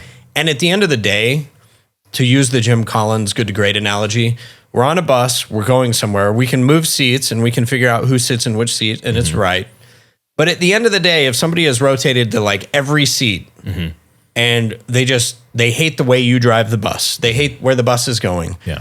It's like the bus also has a door, and here's your stop. Stop and stop. You open the door and you say, this is your stop. And like Mark Driscoll got a ton of heat, and he expanded the analogy to running people over with the bus. Yeah, he was like, being a pile you're of on dead, the bus or the bus is running you over. There's only two options. He's like, we got a bus and a pile of dead bodies behind us. We're opening the back door. You're we're like, pushing okay, them out. I don't quite know about that. But the reality is, even if you looked at our church, What about communists in helicopters, though? that's fair. Communists aren't people. They're helicopter rides. Okay. Anyway. Yeah. Well, yes, the famous question, what was it like to kill a human? Well, I never killed humans. I only killed communists. Who was that? It was like a Czech anti-communist. I only killed communists. I only ever killed communists. I couldn't tell you. What are you talking about? But kind of that idea, again, it seems, I would say it's a will issue. Most pastors today don't have the will to do that. Absolutely. And to say, no, to protect the great culture, it's like having a weed in the garden. You simply cannot have it, let alone spend all your time like watering it. Yeah. That's not going to work. No. I'm curious, before we jump into the components, now that we're all the way at this point in the episode, any other challenges that you would describe as having been, challenges to building the monoculture, things that have really been a difficulty for us as a church? I know you've been through a lot of change, a lot of... Yeah, I mean, one of the greatest difficulties is in finding and developing leaders to complement and bring, because you as a leader don't have everything. I certainly don't have everything. I have areas of concentrated gifting where I'm confident the Lord gave a gift. And it's like, my job there is to cultivate it, to take the 2, 3, 5, whatever, how many talents, and say, I'm going to double it and give it back to the Lord. That's my job here. But then the longer you go in ministry or leadership of any kind, the more you discover your own deficiencies. So fathers, husbands, business leaders, we all experience this, where you start to go, wow, when I started, I really thought I was good at this aspect of leadership, and I'm not. So the answer is, when it's just you have to figure out how to do your best. But that's not actually good enough long term. What that means is the Lord is telling you, I want someone who's good at that I've gifted, to come and be enabled to do this. So there's a lot in that. And I think we need to do some whole episodes on this, on leadership development, like you said, because it is a difficult process with about 1 million different relevant principles that you learn more of them as you go. Yeah. But this is, like, I think, one of the key difficulties. It's also important. It's related to the fussing thing. If you spend all your time on the fusser, and the person who's not really in, and you don't just have an immune system to say, I would rather have fewer people who are bought in than more people who aren't, because that's a lot of the challenge as pastors. Basically what they're proud. Yeah. They want big churches. And so they're like, I'll put up with any number of things to keep the church big. You won't ever have the bandwidth and capacity to go do this leadership work if you focus entirely there. So to me, that is like, the issue of the will is so central, because you have to start by saying, I am going to do this work. It's a good work the Lord has put in front of me. It's like Nehemiah saying, we are going to rebuild the walls. They're going to be Sanballats, they're going to be Gashmus, they're going to be all sorts of people that I am going to have to look them in the eye and say, I don't care what you think or what you feel. Yeah. Please go away. You're going to have to tell people you thought were your friends, I am actually willing for you to leave, because what the Lord has given us to do is so important that I would rather be obedient to the Lord than to please you. So the will is important, but then when you start working out, you realize very quickly that you're not God.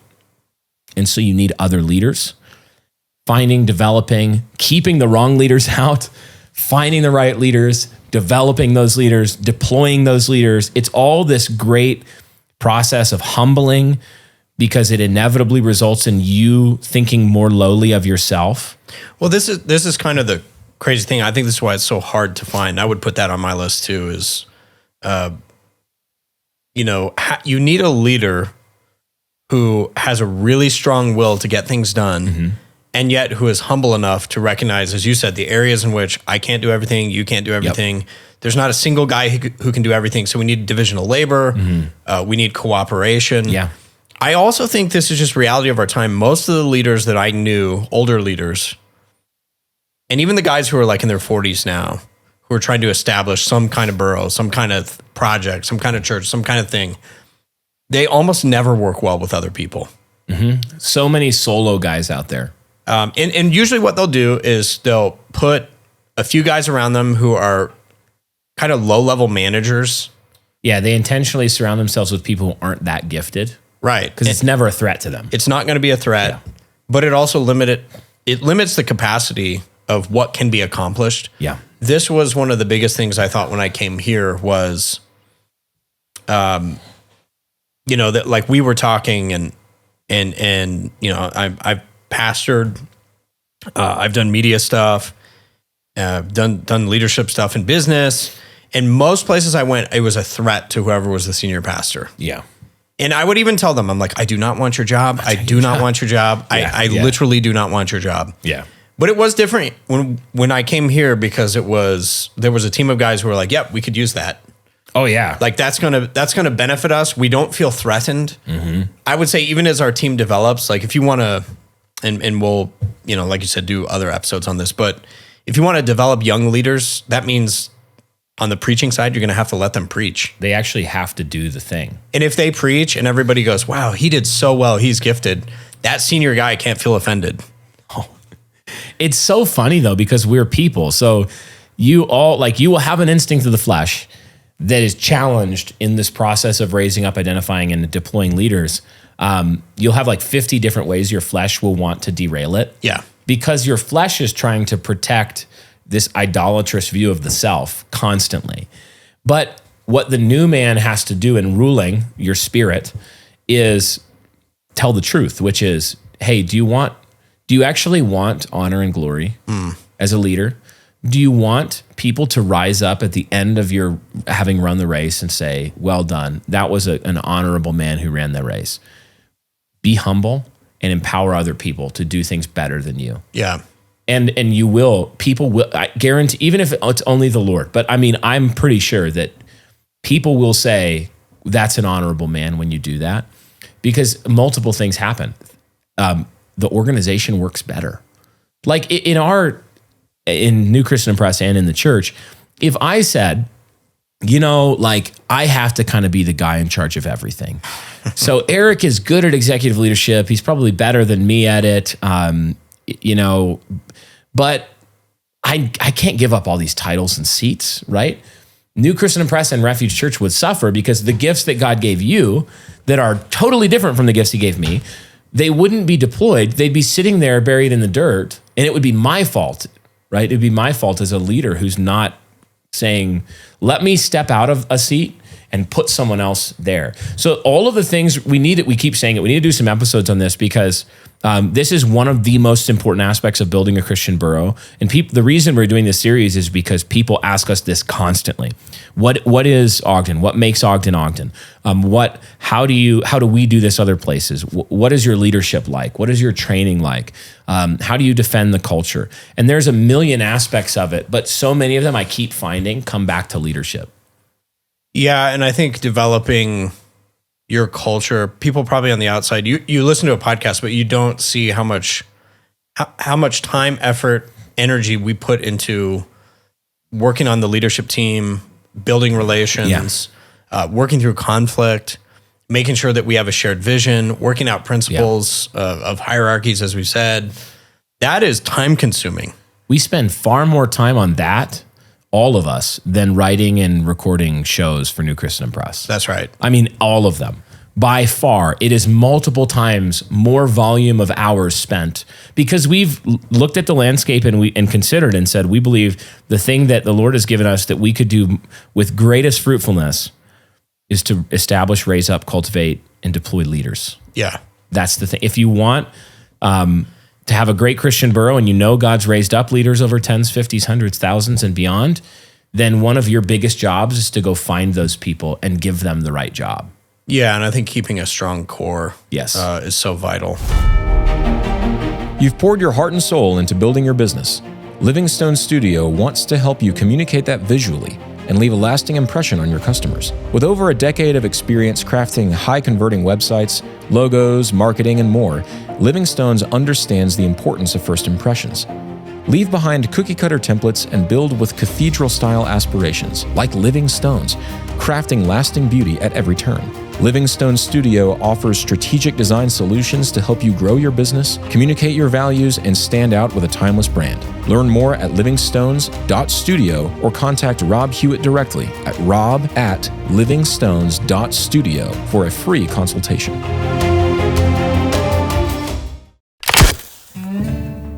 All right, man, time to step up. Ever wondered how your hunting skills measure up against the grit and determination of the mountain men who shaped history? Here's your chance to find out. Muzzleloaders.com is your gateway to raw, unfiltered thrill of the hunt. A test of skill where every shot counts and every moment demands your best. They've got it all from vintage flintlocks that transport you straight to the frontier to cutting-edge inline muzzleloaders built for deadly accuracy. This isn't just hunting, it's a call to mastery and a chance to follow in the footsteps of those who carved out a living on the rugged American frontier. Become part of that legacy today. Use the code KINGSHALL at checkout and claim 10% off your first order. That's KINGSHALL, all caps, no spaces. Visit muzzleloaders.com now and take the first step towards your next epic adventure. That's muzzle-loaders.com. Attention business owners. Proverbs tells us, in the multitude of counselors there is victory. At KeepWise Partners, they aim to apply this principle to your business as you work to build Christendom in all your labors. Running a small business is challenging, but you don't have to go it alone. KeepWise Partners offers expert bookkeeping services with the care and integrity you'd expect from a partner who shares your values. And to take it a step further, their advisory services bring invaluable insights to you as you aim to meet your business goals. Here at New Christendom Press, we've partnered with KeepWise for all our bookkeeping needs and have greatly benefited from all their assistance. Visit keepwisepartners.com or call Derek Taylor at 781-680-8000 to schedule a free consultation. KeepWise Partners, bringing finance and accounting excellence to the way you build your business. Kings, whether you're lighting up at the end of the day or enjoying camaraderie over a smoke, level up with Rooted Pines Homestead Cigar and Whiskey Tray. This family economy makes natural wooden goods and herbal remedies. So ditch the big box stores and further Christendom when you buy from Rooted Pines Homestead. Visit rootedpineshomestead.com and use code KINGS, that's KINGS, at checkout for 10% off your entire order, and grab something for the missus and children while you're there. Postmillennialists often talk about creating generational wealth, but where do you even begin to turn that vision into reality? Stonecrop Wealth Advisors is here to guide you. They'll demystify the wealth building process and equip you with the strategies needed to secure a lasting legacy for future generations. As fee-only investment advisors, Stonecrop is unwavering in its fiduciary commitment to act in your best interest. That means no commissions, no hidden agendas, just a dedication to serving you. Ready to plant seeds that bear fruit for generations? Visit stonecropadvisors.com/King's-Hall. Investment advisory services offered through Stonecrop Wealth Advisors, LLC, a registered investment advisor with the U.S. Securities and Exchange Commission. I want to get into the components. We can go through these components of a strong monoculture, as you've called it. Number one, we have a shared vision for life. Yeah. And we've touched on this, but it has to encompass many different people, from truck drivers to academics to engineers to business entrepreneurs. Yep. But it has to be the same vision. So it's not saying that everybody is the same. Yeah. But it is saying that the truck driver believes in the vision like you do. Yeah. And he understands it.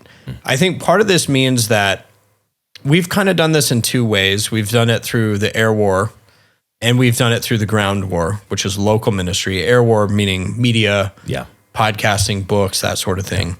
But I would say the number one thing that if you came to Refuge, you would be shocked that the truck driver or the housewife, they could pretty clearly articulate what this community is about. Yeah.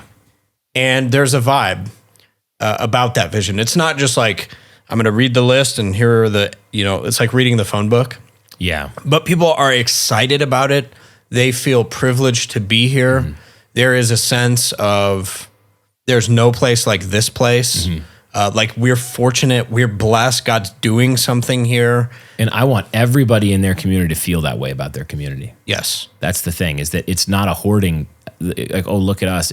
I feel that way. I'm so blessed to be here. I'm so thankful. Whether it's one of the books, Tribal Leadership, or Jim Collins and Good to Great, Great by Choice, Built to Last, he talks about this all the time. He said a great tribe, a great culture, whether it's a business or any institution or community, there will always be a cult-like description of it by outsiders. Yeah. Meaning like these people, there's a differentness about them. Mm-hmm. There is a passion. There is a zeal. You see it a lot with, even people who've been reared in the community for some time. Mm-hmm. I asked my oldest son, I was like, so, you're going to go out in the world. This is like a year and a half ago. What do you want to do? And he said, I love this place. I would never leave. I want to be here. Mm-hmm. I want to pour in. I never told him he had to do that. Mm-hmm. And there's so many people here who have that same mentality. And granted, there's people who are bought in. We have people in the military, so they have to move. And we understand all that too. But there is this unity of vision that the people have. I guess for you, like, why is that so important? Do you feel that? Do you sense that as well? Yeah, I do. And I think that's a great way of putting it. It's that moving, like the Collins books, from the dysfunctional, like I'm great, to we are great. Yes. And for the Christian, because it's a business book written by a business guy, but he's getting at something important, which is that, like, when you think about the way that God talks about his people and he wants them to think about themselves, 1 Peter's a great example. He's like, saints, this is what you are. You're a holy nation. You're a royal priesthood. You're a people for God's own possession. You've been pulled out of, like, he's You are living stones being built in a dwelling place for God. Like he is telling them, one of the things in obedience to the Lord you need to do is say, the church of Jesus Christ is great and it is beautiful and it is worth defending. And it's worth giving my life to these people. Why? Because our God is great, our Lord is great, and he is making us like him. All glory to God. So the shared vision needs to be a big enough shared vision. It has to be a shared vision that is like that.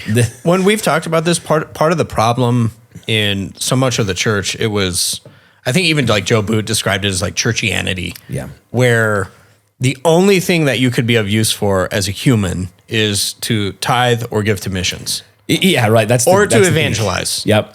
But outside of that, it was this whole culture we've talked about before where all the competent men in your church are like, go plant a church. Yep. Because that was the only way to fulfill your calling. If you're a high quality man, you're going to go plant a church. But we didn't often say, as we should have been saying, there are guys in your church where you can say, go glorify God, be a great part of this community, buy into the vision, all that, and you need to go start an HVAC business. Yep.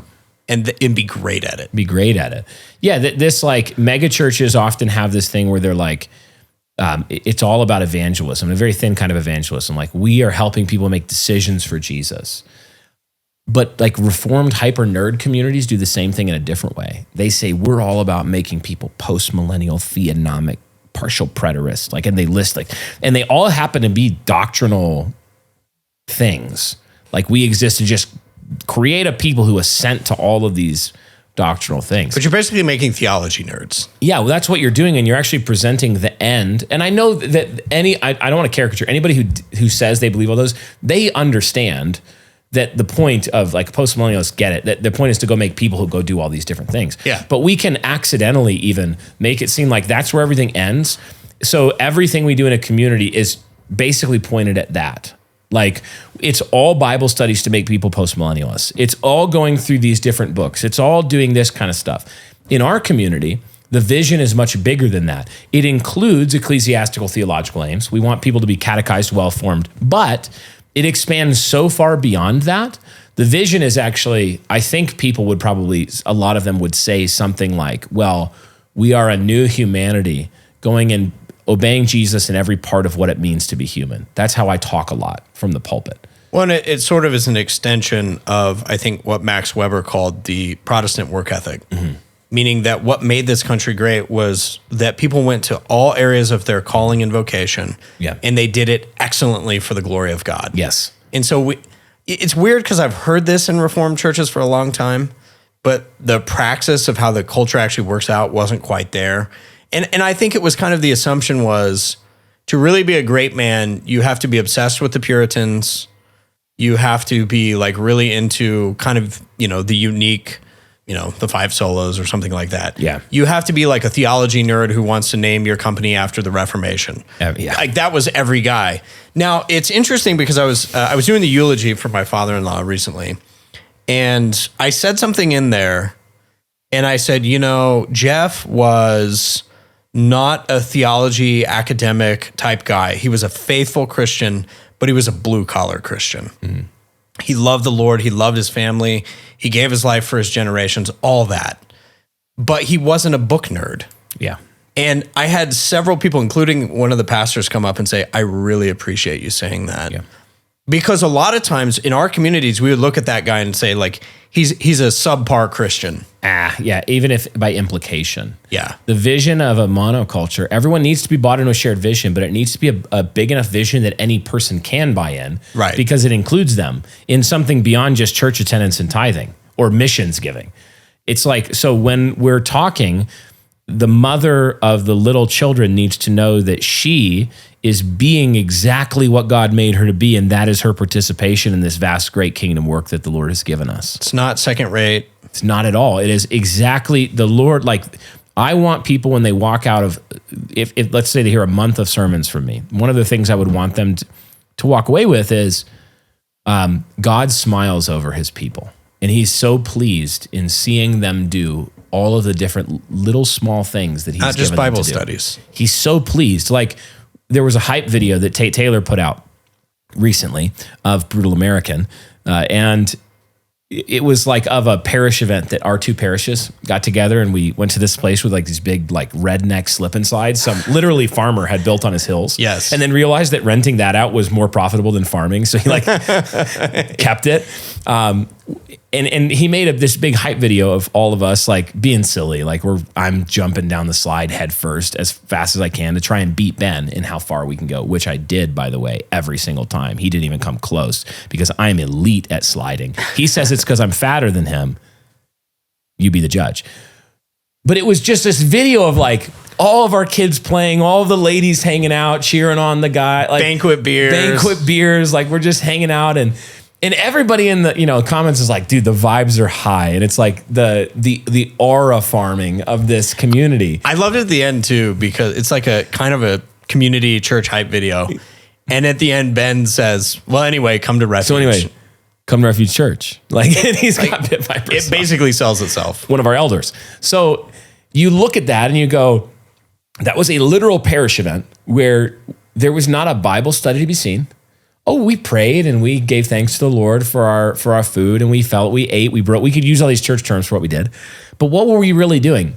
Well, the vision for the church is big enough that it encompasses that one of the most important things we can possibly do is be friends.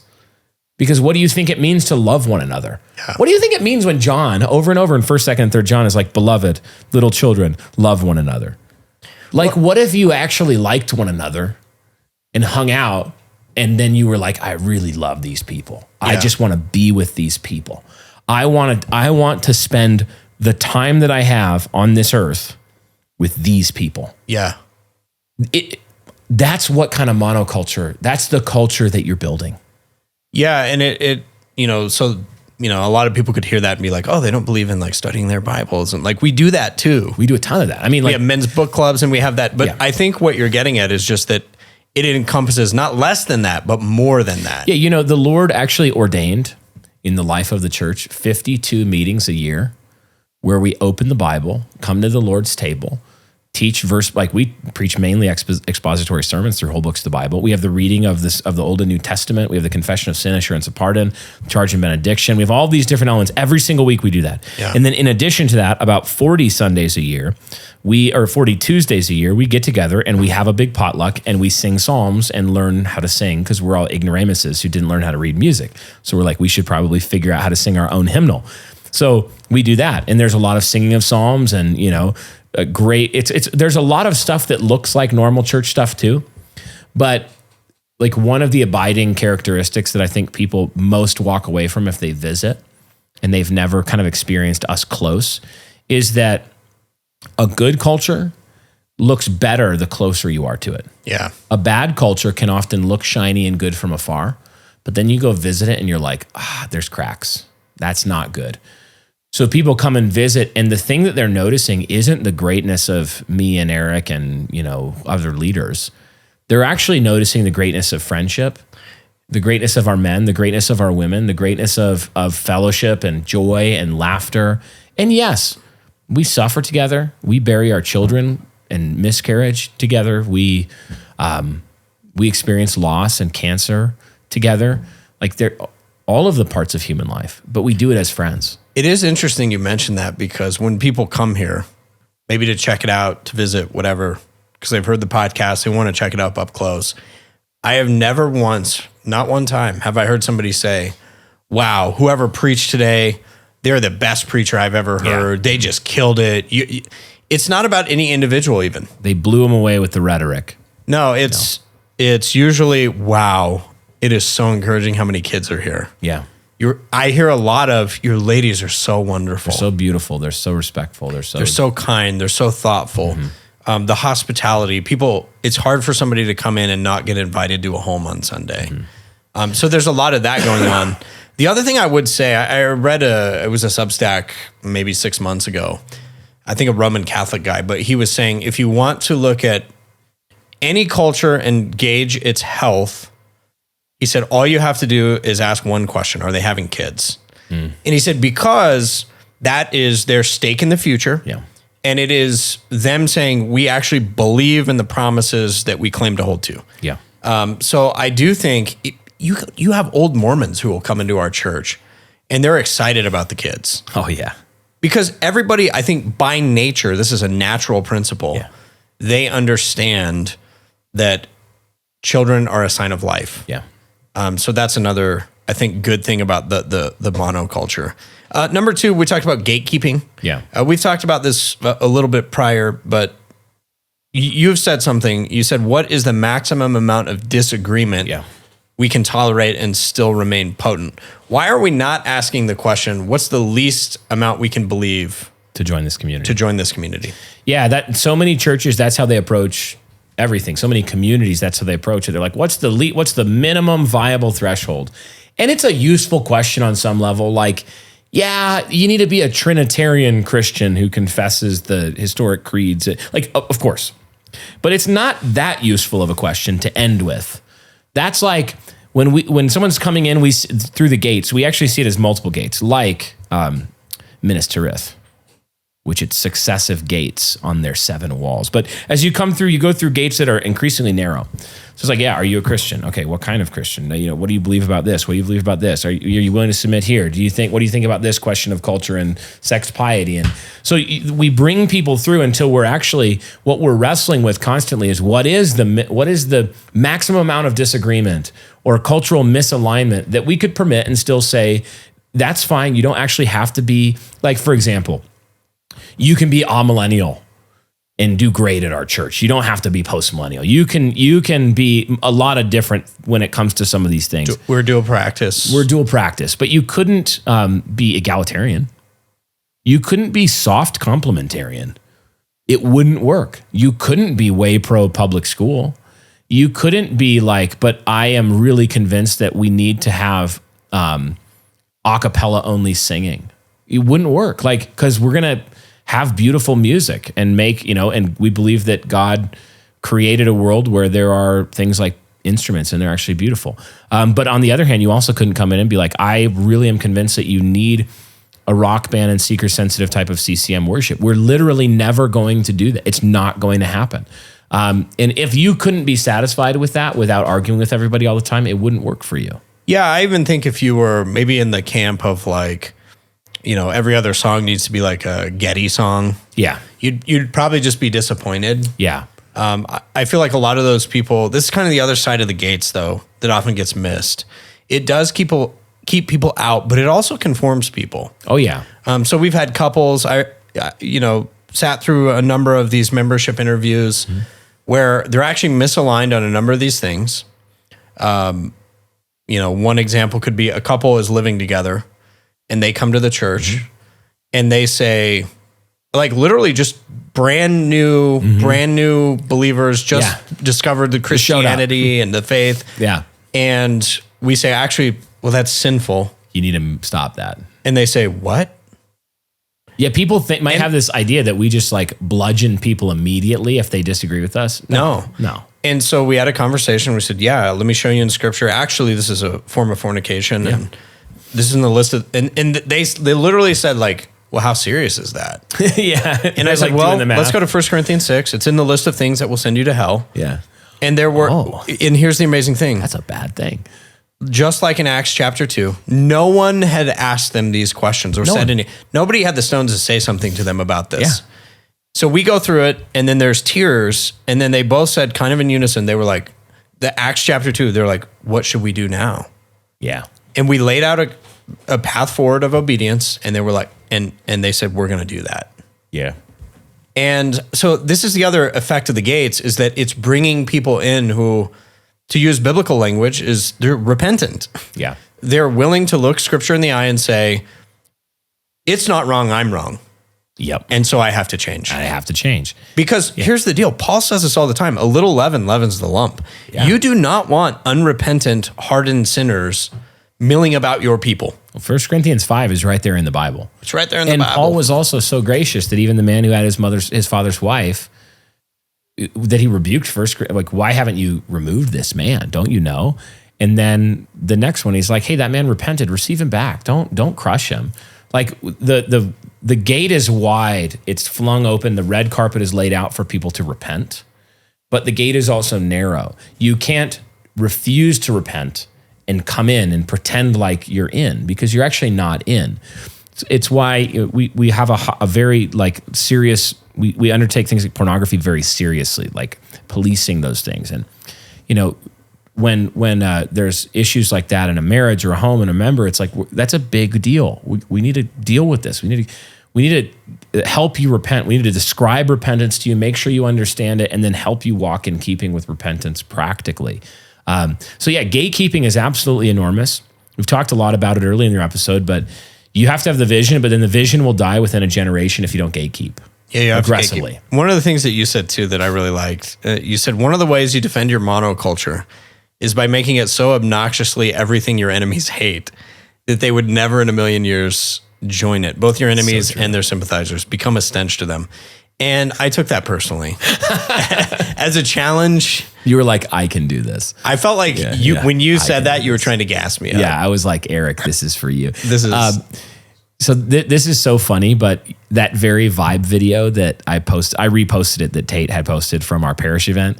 Someone said like, way to make a video that makes me never want to come to your church. And I just replied one word, success. Success. And they actually replied like, okay, that was actually pretty funny. I kind of deserved that. But it's like, we're constantly thinking of things like that where, how do you egalitarian proof your church? Love hierarchy. And like be open in your love of hierarchy and the greatness of hierarchy. And like, how do you keep loud, nasty women out of your church? Just constantly talk bad about being a loud, nasty woman. Like, oh, that's terrible. Talk like the Bible talks in Proverbs about it. Like just. Well, and it's a function of things. Yeah, it's a function of gatekeeping too, where like we're loud about it. And some people ask that, like faithful Christians will ask me. And pastors, like, why are you guys so loud on social media? And I would say it's partly this, so that no one would come here, or very few people would come here by mistake. And if they do, they would realize very quickly what we're about. We actually, again, this is the principle I think a lot of communities get wrong is they want to hide the flags in the back. Yeah. And like, those will come out eventually. Yeah, we just fly the flags out front. And then that is a barrier to your community that protects the community. I was talking with Stephen about this at the conference between one of the sessions, Dr. Wolf, and he was just noting one of the things I really love about your church is that everyone's just very normal. It's a very normal church. He didn't mean it like we're normies. He meant people probably think you're this weird, dysgenic, cultic, like just extremist. Everybody's extra all the time. And actually we're just totally... Look at that vibe video Tate posted. That's what it looks like to hang out with us. We're not always arguing about like, I don't know, race or sex, piety or whatever. We talk about it, but he's like, you guys are really normal. And one of the reasons that leaders have to do what you just described, make the community a stench to the people that would hate or destroy it, is so that not everybody has to. Because I know my job. My job in the borough, one of them is to lead. And that is to actually go out front and make known, herald from the walls, this is what this community is. Don't apply if you're not this. Yeah. We will not allow you to come in unrepentant for this. And what that does is it lets most of the Christians in our community don't have to do that. There are not a huge number of our people on Twitter being like aggressive all the time. Most of them don't have time. Legitimately. They're just working. We do it so that they don't have to. And you have to know your assignment. That was another, Stephen and I were talking about this. Like sometimes people can see us or see media type of activities and think like, oh, if I'm going to be a good Christian, I have to do that. I have to go post the edgiest thing I can about this. Yeah, we were actually saying like that you shouldn't. Don't do that. I've told my son this, but like if you're like 20 years old, don't have social media. Yeah, don't have social media and don't like make your whole thing like trying to basically make yourself unhireable for all eternity. Like, no. And I'm not saying that we shouldn't be building communities where men can be hired and have truth. No. But it's legitimately like there's a thing we could do and actually harm people by tacitly teaching everybody that they all have to be like us everywhere they speak publicly. But I am unhireable outside of basically what I do. 100%. I know it. I knew it going in that I would make myself like this doing what I did. But I know the Lord called me here. We've burned the boats that he's going to provide. Absolutely. But if you are a 27-year-old engineer working for a large firm and that's how you provide, and that's where the Lord called you, you don't have to go make yourself get called into HR twice a week till they fire you. You actually don't have to do that. Yeah. Not every person in the body is a mouth. Not every person has to, I almost said not every person is a middle finger, but Johnny Cash artist. Yeah, wow. I actually didn't like that ad, but like not everybody has to go and raise the black flag of high defiance against the God of this age constantly. Yeah. Because that's what you're getting at, is that in many ways we're running cover. Yes. We're protecting the community so that they can put their heads down and work. Yeah. And do their good Be thing. mothers and fathers and business. Final thing I want to ask you is just about gatekeeping. Yeah. One of the things we've seen on the political right in the Reformed Church is especially trying to, dox, burn, cancel anyone who has a political position within the church, just to the right of them. And so the question I will ask is why are we not saying that when we're saying gatekeeping? One thing I will point out, there's been this sort of certain leaders have raised this alarm bell that Ogden is just full of Nazis. There was actually, I think there was one person who came, we talked for a little bit, had some weird, kind of alt-right personality type stuff that you would kind of say that's interesting. Maybe some pagan Germanic tattoos. Here's what's funny about our culture. I've known of one instance of that, and that person self-selected out almost immediately. Because I think what they realized was they're just normal guys. They're normal. They love their families. They don't want to be weird. They don't want to, do weird stuff. We're actually not if you hung out at that gathering, we're not right-wing edgelords. No. We're trying to establish godly households. Most of our time is spent counseling people in marriage and how to parent. And the other day it was funny because Brian and I were having this conversation about just maintaining that we have this emphasis in our preaching of the warmth of the gospel, the mercy of God. Yeah. People come here and they feel, people come into any church service, they feel shame and guilt and beat up. And we want to give them hope, and we want to remind them of the prodigal's father in the Lord, that he is gracious to them. So in many ways, getting back to this question of gatekeeping, a healthy community also gatekeeps the weirdos. Oh yeah, because you get them, people that are formed entirely, they have absolutely no social awareness, and they're formed entirely by online communities.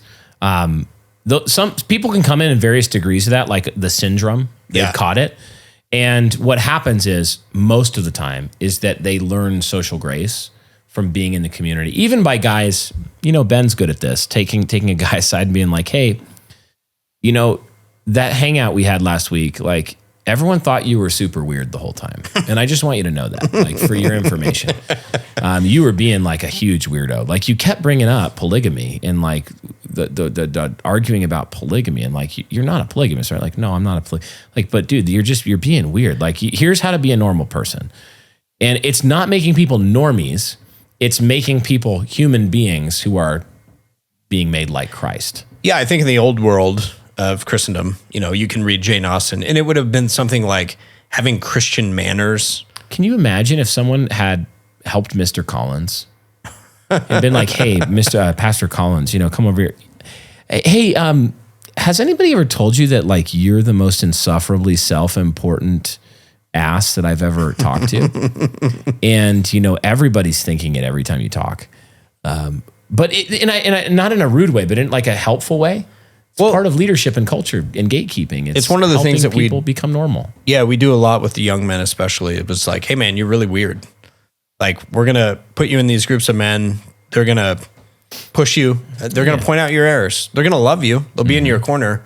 But yeah, stop being weird. Yeah, there's even something where we're talking that hit my mind. I made a mental note, literally in this conversation, oh yeah, I need to reach out to that person from Psalm Sing last night because there was something that I needed to tell him, hey, dude, what, hey, knock it off. Not a big thing though. It's just it's maintenance. It's gatekeeping is mainly, once people are in it, it's a lot of small maintenance that you help. And when everybody's humble, because we're all both the recipient of this and that's the goal. Like I receive these things myself. And also like, hey, Brian, you just came across in that meeting as like a total jerk. Oh, did I? Yeah, you said this, and this, and you said it like this. And then I think about it, I'm like, wow, I was a huge jerk. I actually get feedback all the time too. It's usually that you love too much. Yeah, people say this to Eric. They're like, Eric, we wish that you would just like go a little harder. Like, could you have some courage and like a spine at all, man? You just love too much. You just let people walk all over you, man. Like, you give too much, you love too much, you care too. It's all the things. It's all your greatest weaknesses. No, but it is, it's grand vision, important things God's given us. It's worth us loving one another into fruitfulness. Yeah, and I would say also, just to highlight the ladies, we'll get into sex piety here in a second, but let's say you get a woman who is something of a reviling wife who comes into the community. Mm-hmm. It does not take long before several ladies have talked to her. Mm-hmm. She has been welcomed into the pastoral office for counsel. Mm-hmm. But the ladies, even, this is the beauty of it, is like they just don't tolerate gossip, slander, reviling of husbands. It is absolutely not tolerated to the point where my wife will do this if she has a conversation with, it's usually people who are new or fringe, but they will say something bad about their husband, and she will say, oh, wow, yeah, that really sounds like you need to talk to a pastor. I'll be sure to let my husband know we had this conversation. Jared's so great.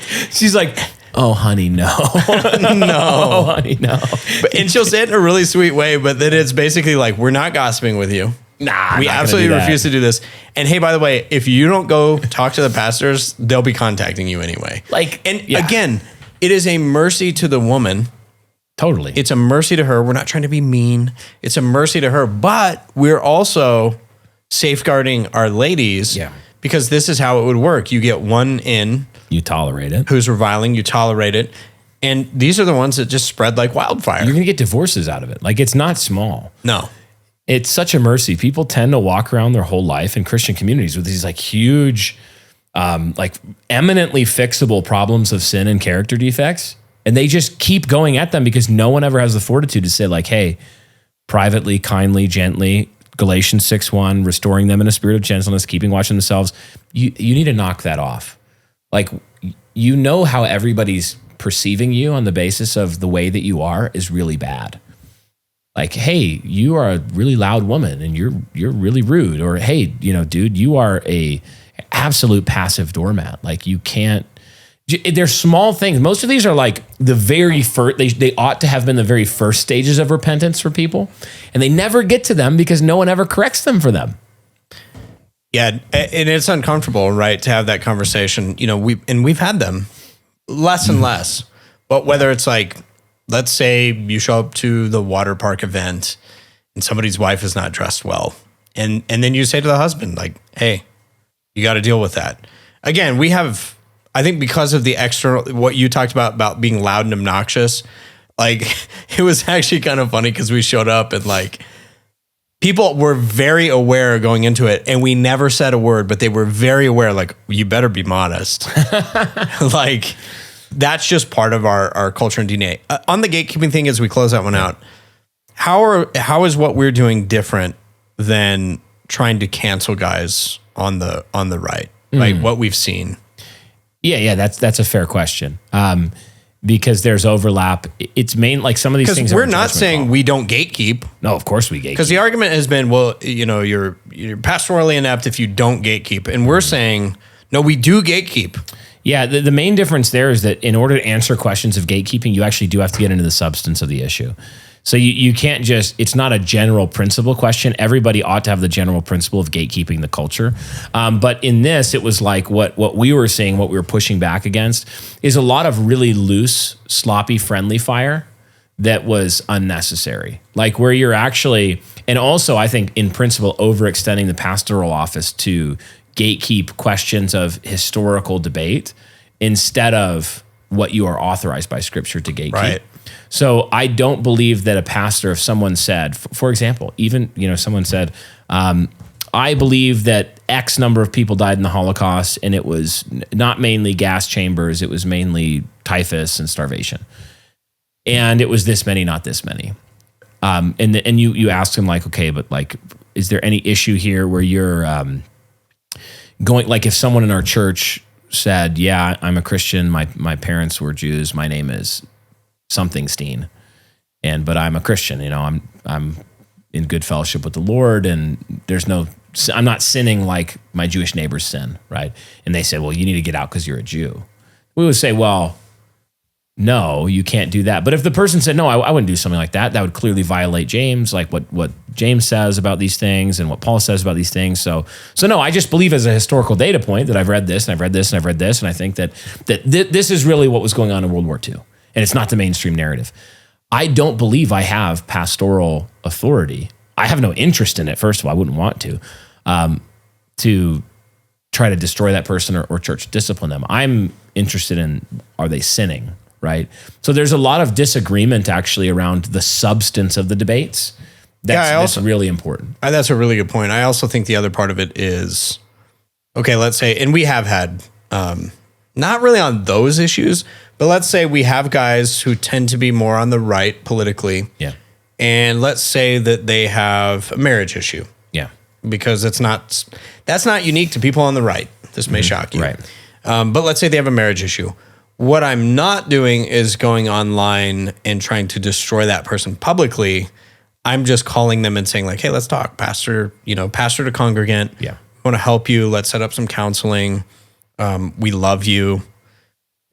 That's where I would say we are gatekeeping our community, but we're not doing it in a left-coded way that is bent on the destruction of a person. No, and also like we talked about a lot, the psychologizing tactic where we're reading hidden motives into genuine, legitimate debates where like all of my opponents are just fatherless and they're riddled with envy. It's like, well, demonstrate it, like, because that would be a problem if they had huge daddy issues and they were very envious. Those are sin. Like one of those at least is quite a sin. But I think the substance of that debate is where the issue is. It's not whether or not to gatekeep. It's actually like the substance of the debate. And the way that we've handled these things, like even around these very controversial debates, is that we don't try to keep people from talking about them, because there's some really hard conversations right now in culture. Even in our cold open, we talked a lot about race. We talked about Jewish influence politically in Hart-Cellar Act and some of these things. These are very controversial topics. Zionism, how to deal with immigration and with illegal immigrants, issues with our system of economics when it comes to tariffs and protectionism, and also just global multiculturalist capitalist. Like there's a lot of debates that are genuinely difficult and debates, very important. They can get very emotional. How do we handle those at the church? We don't try to set out and lay out a range of all the permissible possible views you could have on any of these topics from the get-go, particularly when it's like, do you believe this or do you believe this about this actually thorny, difficult question about America and race, right? Because there are a lot of positions I think Christians could hold that they would even disagree with each other and argue for the merits of their position. Rather, we would say, yeah, man, go talk about them. Go debate them in book study. Propose a book to read. Go have conversations around cigars at the barbecue. Like our guys and ladies too, but mainly our guys, they're talking about this stuff all the time. But the thing is, they know we have their backs, that we're not going to try to cancel them for wrongthink. We will try to correct them for sin, but we won't try to cancel them for political wrongthink. So it gives freedom, actually. And what tends to happen is that some of the what I would consider views that I wouldn't agree with that are in certain dissident right circles. There are some views that I'm pretty, like I'm probably called a member of the dissident or woke right constantly. And I don't agree with everything everybody in this space says. A lot of times in our community, people will just be like, the men will handle it themselves. Someone will say, well, I think this. And they'll be like, yeah, but what about this? And then they have a lively debate. And a lot of people move and they change their minds about various things. And they say, well, we'll keep talking next time. I think that's perfectly healthy and great. That's a part of this great community where we're trying to build a culture that can give an answer for every part of what it means to be human, including controversial, pressing matters of politics, social life, all these different things. You have to have freedom where the authorities have your back to even have the conversations and even disagree about them. Yeah, I think that would be the kind of the clarification. You're right, is that we just happen to not draw the lines of gatekeeping where, say, like the post-war consensus boomer pastor might. And we also are going to go about the gatekeeping process differently. Like you said, if somebody brings up a view that, you think that's just stupid, it's probably just going to be a conversation. Yeah. And you say, I disagree, and here's why. Yeah, even within the patriarchal conversation, I've heard people say things that they might sound like, oh, they're even more based. But that I would go, you know what, I actually disagree with that. I think that you're wrong about this or that. I've heard people say things like a woman, a wife should never, ever bring a concern to her husband. Ever. Because that is to subvert his leadership. She's to be quiet. And you can listen to Brightheart. People have gotten mad at me about this and called me a squish and a lib over this. I think they're stupid and retarded, but I encourage my wife and say, Lexi, you have my permission. I tell husbands in marriage counseling that your wife should have your permission explicitly to respectfully, calmly, and reasonably, privately bring you any concern that she has, because she's your helper. And because also then, if she has a concern that she ought not have, how else are you going to help lead her through it unless you know it exists? So yeah, there's actually a great new book about how to do that. Wisdom on Her Tongue, yeah. Wisdom on Her Tongue. A lot of Lexi gets in the book is from, but she actually talks about, like how to address it in a respectful way. And I'm a godlier man because I have a good, wise wife. Yeah. And she doesn't henpeck me or rule me or any of that. She's helpful to me. Yeah, I think, like you're saying, on those issues, we have a discussion, we disagree. We're not trying to destroy anybody. It is a good segue into sex piety. Yeah, this which is, a huge part of our monoculture idea here. Let's talk about the men first. Yeah. We're certainly a male-led community. Yeah. We believe very much in vibing with the boys. This was one of the things I said in my Longhouse talk, where I was like, one of the best ways to crush the Longhouse, feminist coded, feminist norm, feminist dominated society, is simply to have male tribes to enjoy one another's company, to have fun, to have a good time. And then, that spills over into doing important work. But it is interesting here. We do not have a culture. I was just thinking about a church gathering on Sunday, right? There can be like men and women standing around in a circle talking. And I was watching two of the guys banter back and forth. Mm-hmm. And the ladies are generally pretty quiet in that setting. They'll talk, but they're not trying to interrupt rudely the men or anything like that. But I was watching two of the wives just kind of like staring at their husbands with like looks of admiration. And I was like, this is just Ogden. They were like, my husband is a king. Yeah, this is just the vibe of Ogden. And the men are like, my wife, man, she's the best. Yeah. To frame this whole conversation, this just clicked for me like 2 weeks ago. One of the things about the sexed piety that we're trying to build is that we want to build a culture where men love women and women love men, and men love women as God created women. They're actually pleased that women are the way that they are. And the women love men and love that men are the way that they are. And that we as a community love how God made women to be. And we love how God made men to be. I'll give you a concrete example. It's such a small thing, but this is often where it goes wrong. Like we have a male-led culture, female-adorned culture. Male-led culture, female-adorned culture. Men leading, women helping. That's the culture of the church. And one of the things about men that a lot of women in our day, actually, they literally don't understand this. They're actually just annoyed that men are this way instead of loving men the way God made them, is that men were designed to mainly fellowship around shared activities. So men don't love to get together and just talk about their feelings a lot. Women love to get together and just chat. Yeah, I've heard this often put this way, that men do things side by side. Women are face to face. Face to face. So the example would be, in our culture, it's very ordinary for there to be throughout the week a lot of gatherings where guys are just like, hey guys, let's go. We're gonna go shoot. We're gonna run a training exercise on pistol, we're going to run a training exercise on AR-15s in like whatever it is. Or, hey, Monday night, some of the guys are going to go golf on base, twilight hours, great, like half price, awesome. Bunch of men are going to get together, go do that. Now, in a lot of cultures, the women would be resentful and chagrined and annoyed that the men are like that they like to get together without women present and go do stuff together. And you can see some of it is just hobbies where the goal is just friendship. And some of them are actually like also useful, like defense and shooting and things like that. And golf. Golf is also very useful for lots of like rotational things, flexibility, like the whole game, really the whole package. In our culture, we cultivate, and sometimes it takes work, but like teaching the ladies, you should love it when your husband has friends and even once or twice a week, he's hanging out with men, because that's going to make him a far better man. He's going to have his tank filled in ways that he needs. He needs male friends. Most men in America don't have real friends. Okay? So we want the women to love that about men, that men need gangs of men, tribes of other men that they do things together with without women present. That's a good thing. God did that. And conversely, the men love women. They love that women love to be with their husbands. And that a lot of women, they really want, like, they don't want their husband gone every night of the week, and they want their husband with them, and they want private time with him, and he works hard and he's out of the house, and they really want him to be there and to have present quality time together.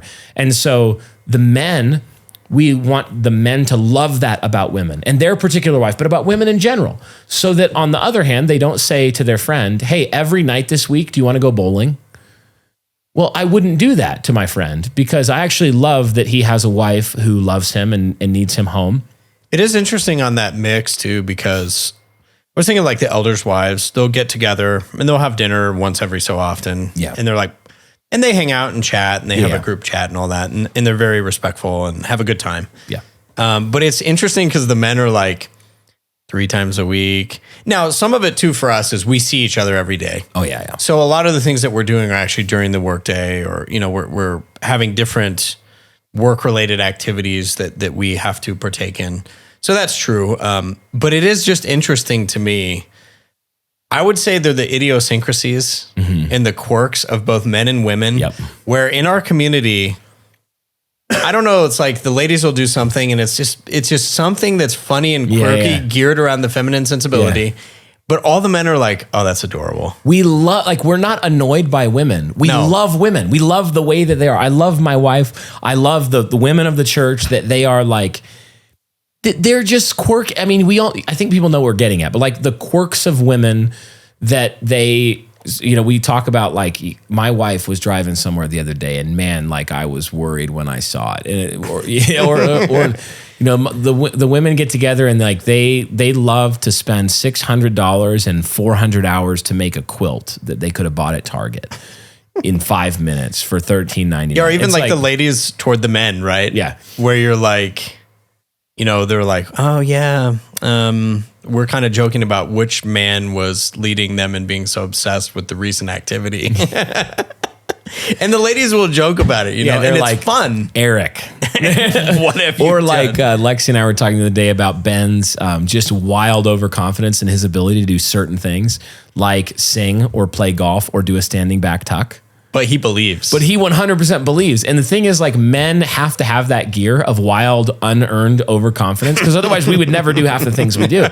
And so it wasn't Lexi being like, oh, Ben's she wasn't disrespecting him. She was actually respecting him. She was saying, this is such a funny, great thing about Ben and about the men in our church, is that there's a lot of guys who are like, no, dude, I could hit the 1,000-yard target, like with the 300 Win Mag. Like, have you ever done that? Well, no, but I mean, like, I could do it. I could do it. I could land a 747, like, if I needed course. to. And it's like, well, God put that wild overconfidence there in men so that they would go out and do like ridiculous, impossible things, like build suspension bridges and create civilization. So I totally agree. I want to ask you on the sex piety question, just overall, why do we put such an emphasis? Because some people could say, hey, that's really not a central issue to a monoculture. They'd be wrong. Yeah, and what? But like we really have. I know even before I got here, like I was seeing culturally that sexuality was one of the central areas that we were being attacked, Yeah. and that we needed, like, the church was not really putting up a fight. Yeah. And we need to be like, if you can't decide what a man and woman is and what they're for, Yeah. how are you ever going to keep a consistent culture? Now it's hard, but we have said, no, this is a first order thing. And so for you, why? Yeah, I mean, because like here's the thing. We are making people, and I don't know, this is maybe controversial, but people come in two flavors, the men and the women. Okay. So if you're going to make somebody sanctified and mature, like raise them up in Christ, they're going to become the godliest man and the godliest woman. They're going to come together and have marriages and children. Our lives are lived, our righteousness is carried out or not carried out as a man or as a woman. The culture is attacking this in particular because of that, because if they can subvert this, then they can assault the glory of God, and they can also make everybody miserable. So I'm convinced that most people today in feminist egalitarian land are just absolutely miserable. Like they're miserable in their marriages, they're miserable in their high body count promiscuity, they're miserable in all these things because they don't know how to be a man and how to be a woman. And so Christians should be those who are like, of course we know how to be a man or a woman. We worship the God who created them male and female.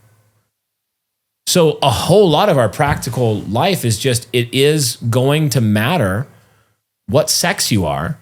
And if the culture is actively trying to teach you the like everything opposite of what would be good for you, you're going to have to be obnoxious and talking a lot and guarding fiercely against the errors of egalitarianism about what a man is, what a woman is. Yeah, it's interesting. I think too, we've had people kind of self-select out of the church. Yeah. One of the conversations I had with one was basically they were talking about, you know, it just annoys me how much you guys talk about sexuality. Because, I mean, yeah, it's important. I just don't think we should be talking about it that much.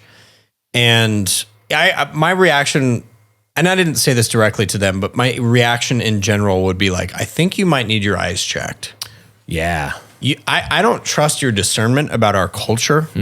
That you look out and everywhere you're being bombarded with like transgender, gay pride rally, book readings at libraries. Like everywhere you look, there's androgyny, there's effeminacy, there's feminism, and it is wickedly destroying almost every part of our culture. It is bent on destroying marriages and households, which are the foundation of a community and nation. Yeah. I mean, everywhere you look, it's like, that was when I started the Hard Men podcast. You can go on Twitter and it's like, you don't even need to look for fodder to talk about things. No. It is literally everywhere. It's almost like saying like living on the Wasatch Front and being like, yeah, it'd be cool if there were some mountains around here. I just don't think it's that important. Yeah, it's too flat. It's pretty flat. It'd be like being a trainer on the show The Biggest Loser and being like, why are we talking so much about diet and exercise though? Because there's 700 pounders all around you. Yeah, that's right. And they need to lose they need to lose 3 people worth of weight. Okay. So it's going to be a lot of diet and exercise. When you look around, you're like a lot of feminists, miserable men, passive men, hyper aggressive men, a lot of like really catty, rude, loud women. And wow, what do we need to talk about? Well, definitely we shouldn't overdo talking about masculinity and femininity. I'd be like, yeah, I'm sorry, but you're just running around during a flood with a fire extinguisher and C.S. Lewis wants to hit you over the head. With the fire extinguisher. With the fire extinguisher. Which would hurt. Yeah. So that's sex piety. We've had lots of episodes on that. One thing we're kind of wrap up here. We're not ecclesiocentric. No. We have a lot of friends who would claim to be ecclesiocentric. Just to be clear what we mean, we do believe that the church is very central to our community and our way of life. We do believe that. Where we're not ecclesiocentric in this sense is that we don't believe the church is the only sphere that we're going to talk about. It's not the only thing in the community. And even like with John Calvin, he would actually rate the king as the higher social ranking than the pastor, right? So we talked about this earlier, but kind of getting away from the idea that the church is responsible for absolutely everything that happens in society. Right. Sort of shifting where that I guess, that hierarchy and society of institutions. Because if you believe that, then it would make you do what we've been doing, which is focus everything on church planting. Every high quality man needs to be a church planting lead pastor. Instead of like, a lot of them actually don't. They should be other things. They should be, a lot of these guys, the reason they fail as church planters is because they were actually just entrepreneurs. And they were trying to be something they should. God didn't actually call them to ministry. He called them to go start a really kick butt business and like franchise it. And they try to do that as a church instead. You're like, well, yeah, you were doing the wrong thing. But maybe it was because we kind of gave you the impression that you needed to. One thing I will say is that one of the places that this ecclesiocentric instinct arises from in the midst of a culture of chaos and degeneracy is one of the realities of hierarchy is at play. That in that state, what you often see is that God raises up powerful, charismatic leaders who go and have a hugely disproportionate effect on society. The judges were like this. God raised up a powerful judge and everything would change. And so, yeah, when the church is the locus of a lot of people seeing some of these issues, you should expect for there to be pastors who actually do rise up and they have an outsized effect not only in the church, but in other spheres in speaking to those. And so there's an instinct to have a powerful like ruler that would come and lead well. But when we're thinking categorically, we want to make sure that as a church leader, or as a Christian borough, that you're not actually making it seem like the walls of the church are the walls of the borough. Yeah. Because they're not actually the same thing. There is a church in a borough. And maybe at the center. Worship is going to be at the center. But you know what else there's going to be as you grow in scale? There's going to be political leaders. There are going to be business leaders, elites in different areas of human life and thought, academics, trade and vocation. All sorts of different areas, you're going to have elites rise up. And you need to resist the instinct for the ecclesiastic as an institution to swallow it all. Yeah. So it's why one of the reasons like New Christendom Press is not a ministry. New Christendom Press is a business. It's a publishing house. Right. Right. Because categorically, when I look at what we do and what we set out to do, it was like increasingly obvious. What we're describing is not an office of the church. It's a publishing house. It functions by the rules of a publishing house, not the rules of the church. That's an important distinction to make so that you can think and act clearly when it comes to those things. So yes, everybody in a Christian borough, we want them all to be in the church. And in that sense, the church swallows the world, but not institutionally, not when you're thinking in terms of function, office, hierarchy, and the relationship of institutions. Those things actually also need to be distinct in a sense. And I think a lot of guys who are ecclesiocentric would agree with a lot of what we just said, but there's emphasis and there's areas where we probably thread the needle differently. Yeah, I think that's helpful. One thing we would say in light of that is robust Reformed Protestant worship is central to who this community is. Yes. So you really couldn't talk about Ogden, for example, which I do think is funny that Ogden, when people in our camp say Ogden, they mean Refuge Church. Yeah. And if you ask the average person in Ogden, like, do you take credit for these people? Ogden would be like, who are these? What are you talking about? Who? They'd be like, are those crazy people? Oh. And we hate them. If we do know about them, we dislike them. But that is central. We won't beat that to death. But being Reformed, liturgical, confessional, psalm singing, we're acknowledging that this isn't the full extent of the borough, but it is a heartbeat, as it were, of what's going on here. Yeah. So obviously we want to encourage people, and we'll do more on this in the future too, but really to think through those aspects of worship, why we do them, why we participate in the Lord's Supper every week, why we preach expositionally, why we have robust pastoral counseling as a ministry of the church. All that is so important to who this people is. Yep. And so worshiping rightly is really important. This is the fifth point, learning, education, and academic elements. Yeah. I guess just briefly, so we can wrap things up. There's a reason we have St. Brennan's. Yeah. And the next thing that we'll talk about in the next episode, there's a reason we have the Guild, which is training leaders. But just talk about St. Brennan's. Why was Christian education and an institutional form of it so important for community shaping? there's just a reality. I had a pamphlet the other day from, I think it was like Church and Family Life, great group, Scott Brown. But I think some people will hear that and like transform the culture by having like really good homeschooling and Christian stuff in the home. But the school and doing something as a community is different than just you and your household. Yeah, that's right. Monoculture requires more than just that. Yeah, we were convinced that a school is very important, and actually it's one of the ways that we can notice something about the world too, that God gave people particular gifts. So I think that on the average, having a really good Christian school in a community, it provided you avoid some of the pitfalls, like making it so unaffordable that your whole community ends up having a lot of women working so that their kids can afford the school. Like, that's bad. Don't do that. But the way we built the school intentionally, I think, is what it does is it brings up the average level of education overall for everybody. And it creates more togetherness. This is one of the most important things. The kids, the people, the families, they're more together more of the time. And then they're also eating from the same table. So all of the households in the school are all reading and being formed by the same historical, theological, political, cultural resources over time in a way that's directly overseen by the ministry of the church and the elders of the church and also the board of the school. And so coming together, that creates a potent institution. And institutions have gravity and power in a culture that scattered, smaller groups don't have. Yeah, and even on the homeschooling side, one of the things we've encouraged, because we do encourage that as well. Yeah, a lot of people homeschool in our church. As valid.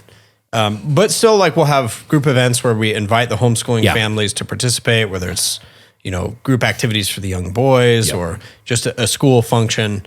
But I think the point that I would get at is what you said, that when you eat at the same table, you think about your family. Mm-hmm. You're consuming the same things, consuming the same content. You're in a space together. Mm-hmm. That is why it becomes uniquely like a Sauvé household. Yeah. But you get the same thing at the community church level. Yeah. Where you're like, those are refuge people. Yep. You can just tell. It's amazing too how much comes out, like so much of pastoring and shaping people and doing the gatekeeping and discipline and training and forming, it happens because you're together.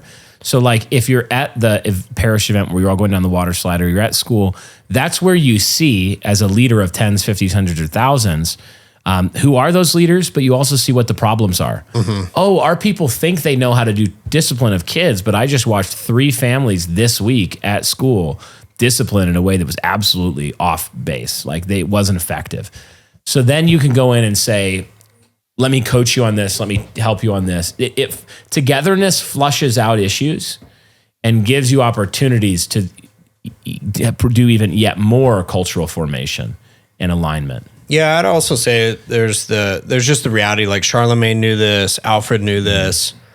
This is why he required learning for his eldermen, right? That the stuff that you were reading, including the scriptures, but being able to read, being able to communicate well, rhetoric, being steeped in the Western canon, all of this creates a certain kind of culture. Yeah. It's sort of like a compost pile. You put all the stuff that you read in a compost pile, and what you get out the back end is something unique. Yeah, it's to what was put into it. Yeah.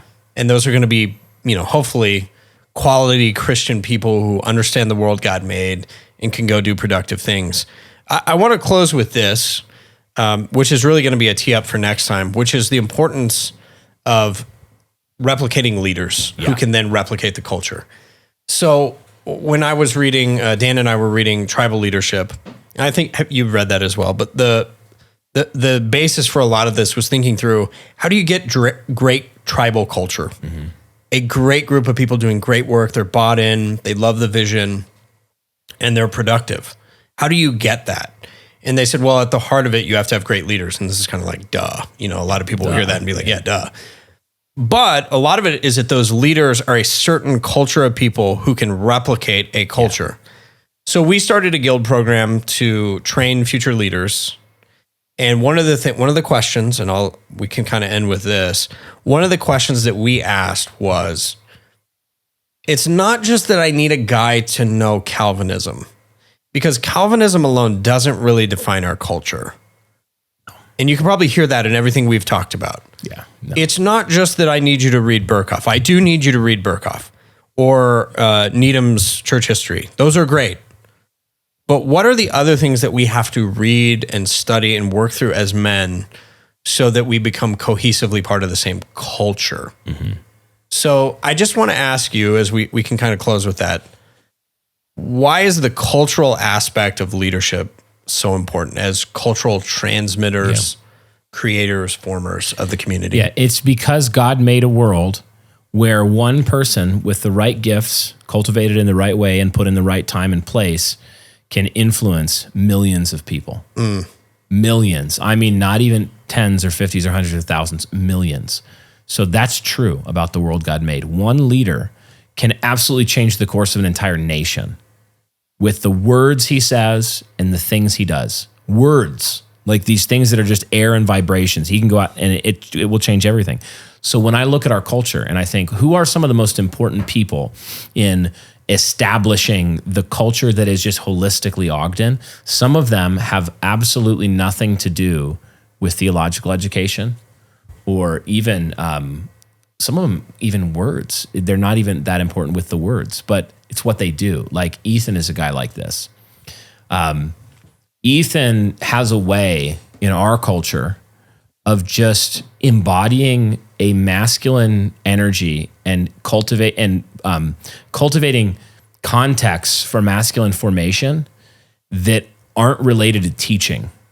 No, and it's crazy. He does this thing where he'll take the concepts that we've talked about or I've talked about on Hard Men, and he'll say, hey, we put together a boys camping trip. That's in scare FTX. quotes. He actually called it a field training exercise. Yes. He's a fighter pilot who was kicked out of the armed forces for being too awesome.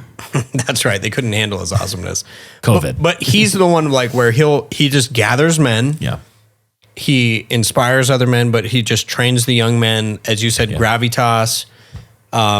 It's the kind of guy where it's like we're speaking and doing a lot of that. And then he's taking it and he's going, I know the things we should be doing to knead that leaven into the dough. So tonight, we're all going to the rodeo. Who did that? Ethan. It wouldn't have happened. Like, Ethan did it. He's the kind of guy that you go, man, we've been talking a lot about this. That'd be cool.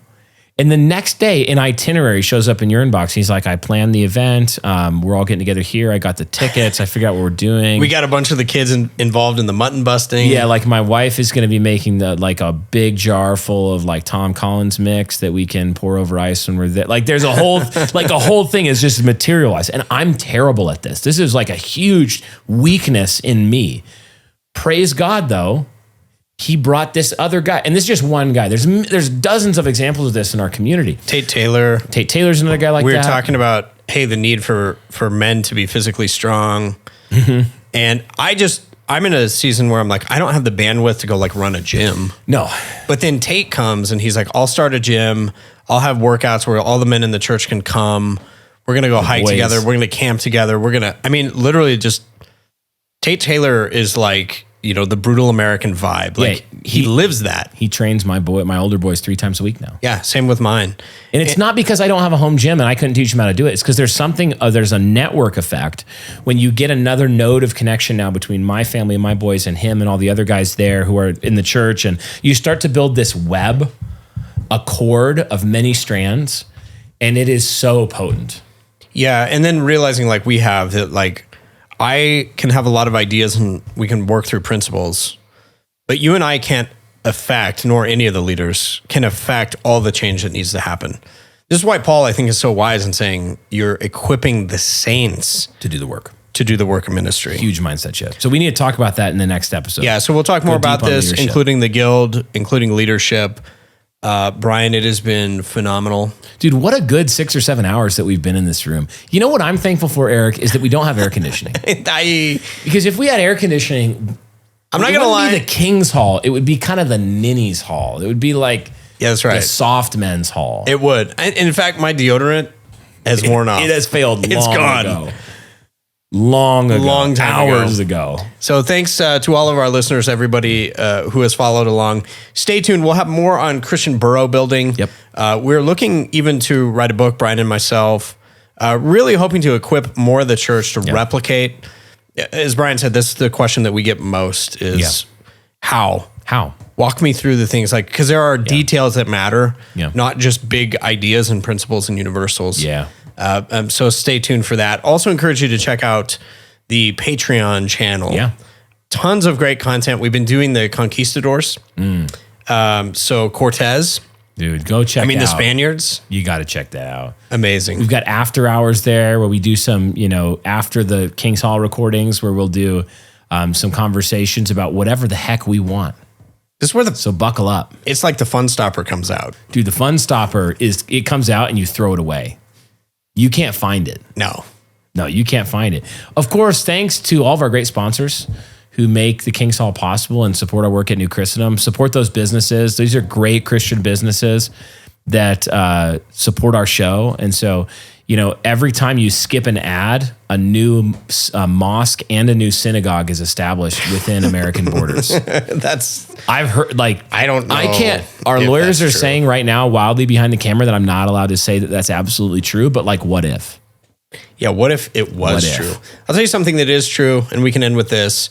If ladies and husbands are looking for a great gift for your wife, Lexi Sauvé's book is out, Wisdom on Her Tongue. I've been reading this. I was laughing along hard.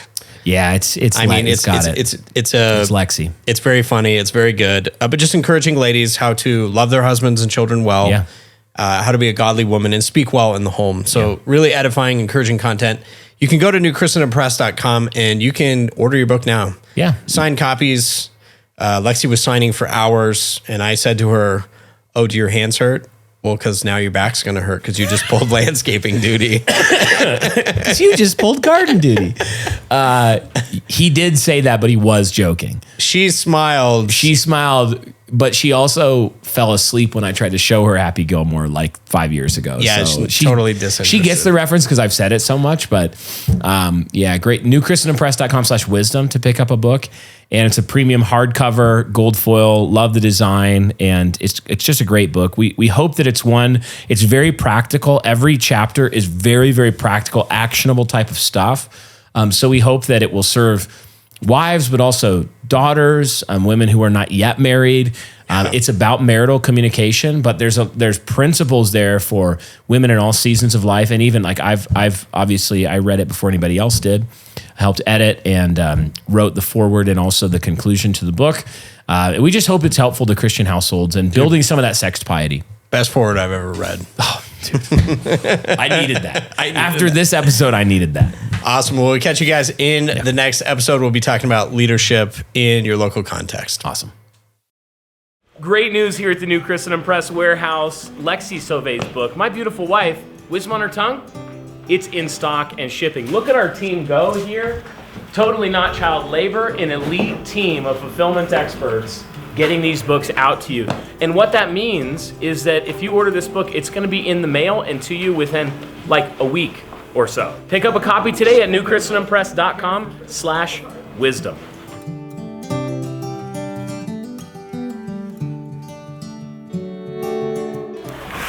We're killing it right now. Okay. We're going to keep on dancing.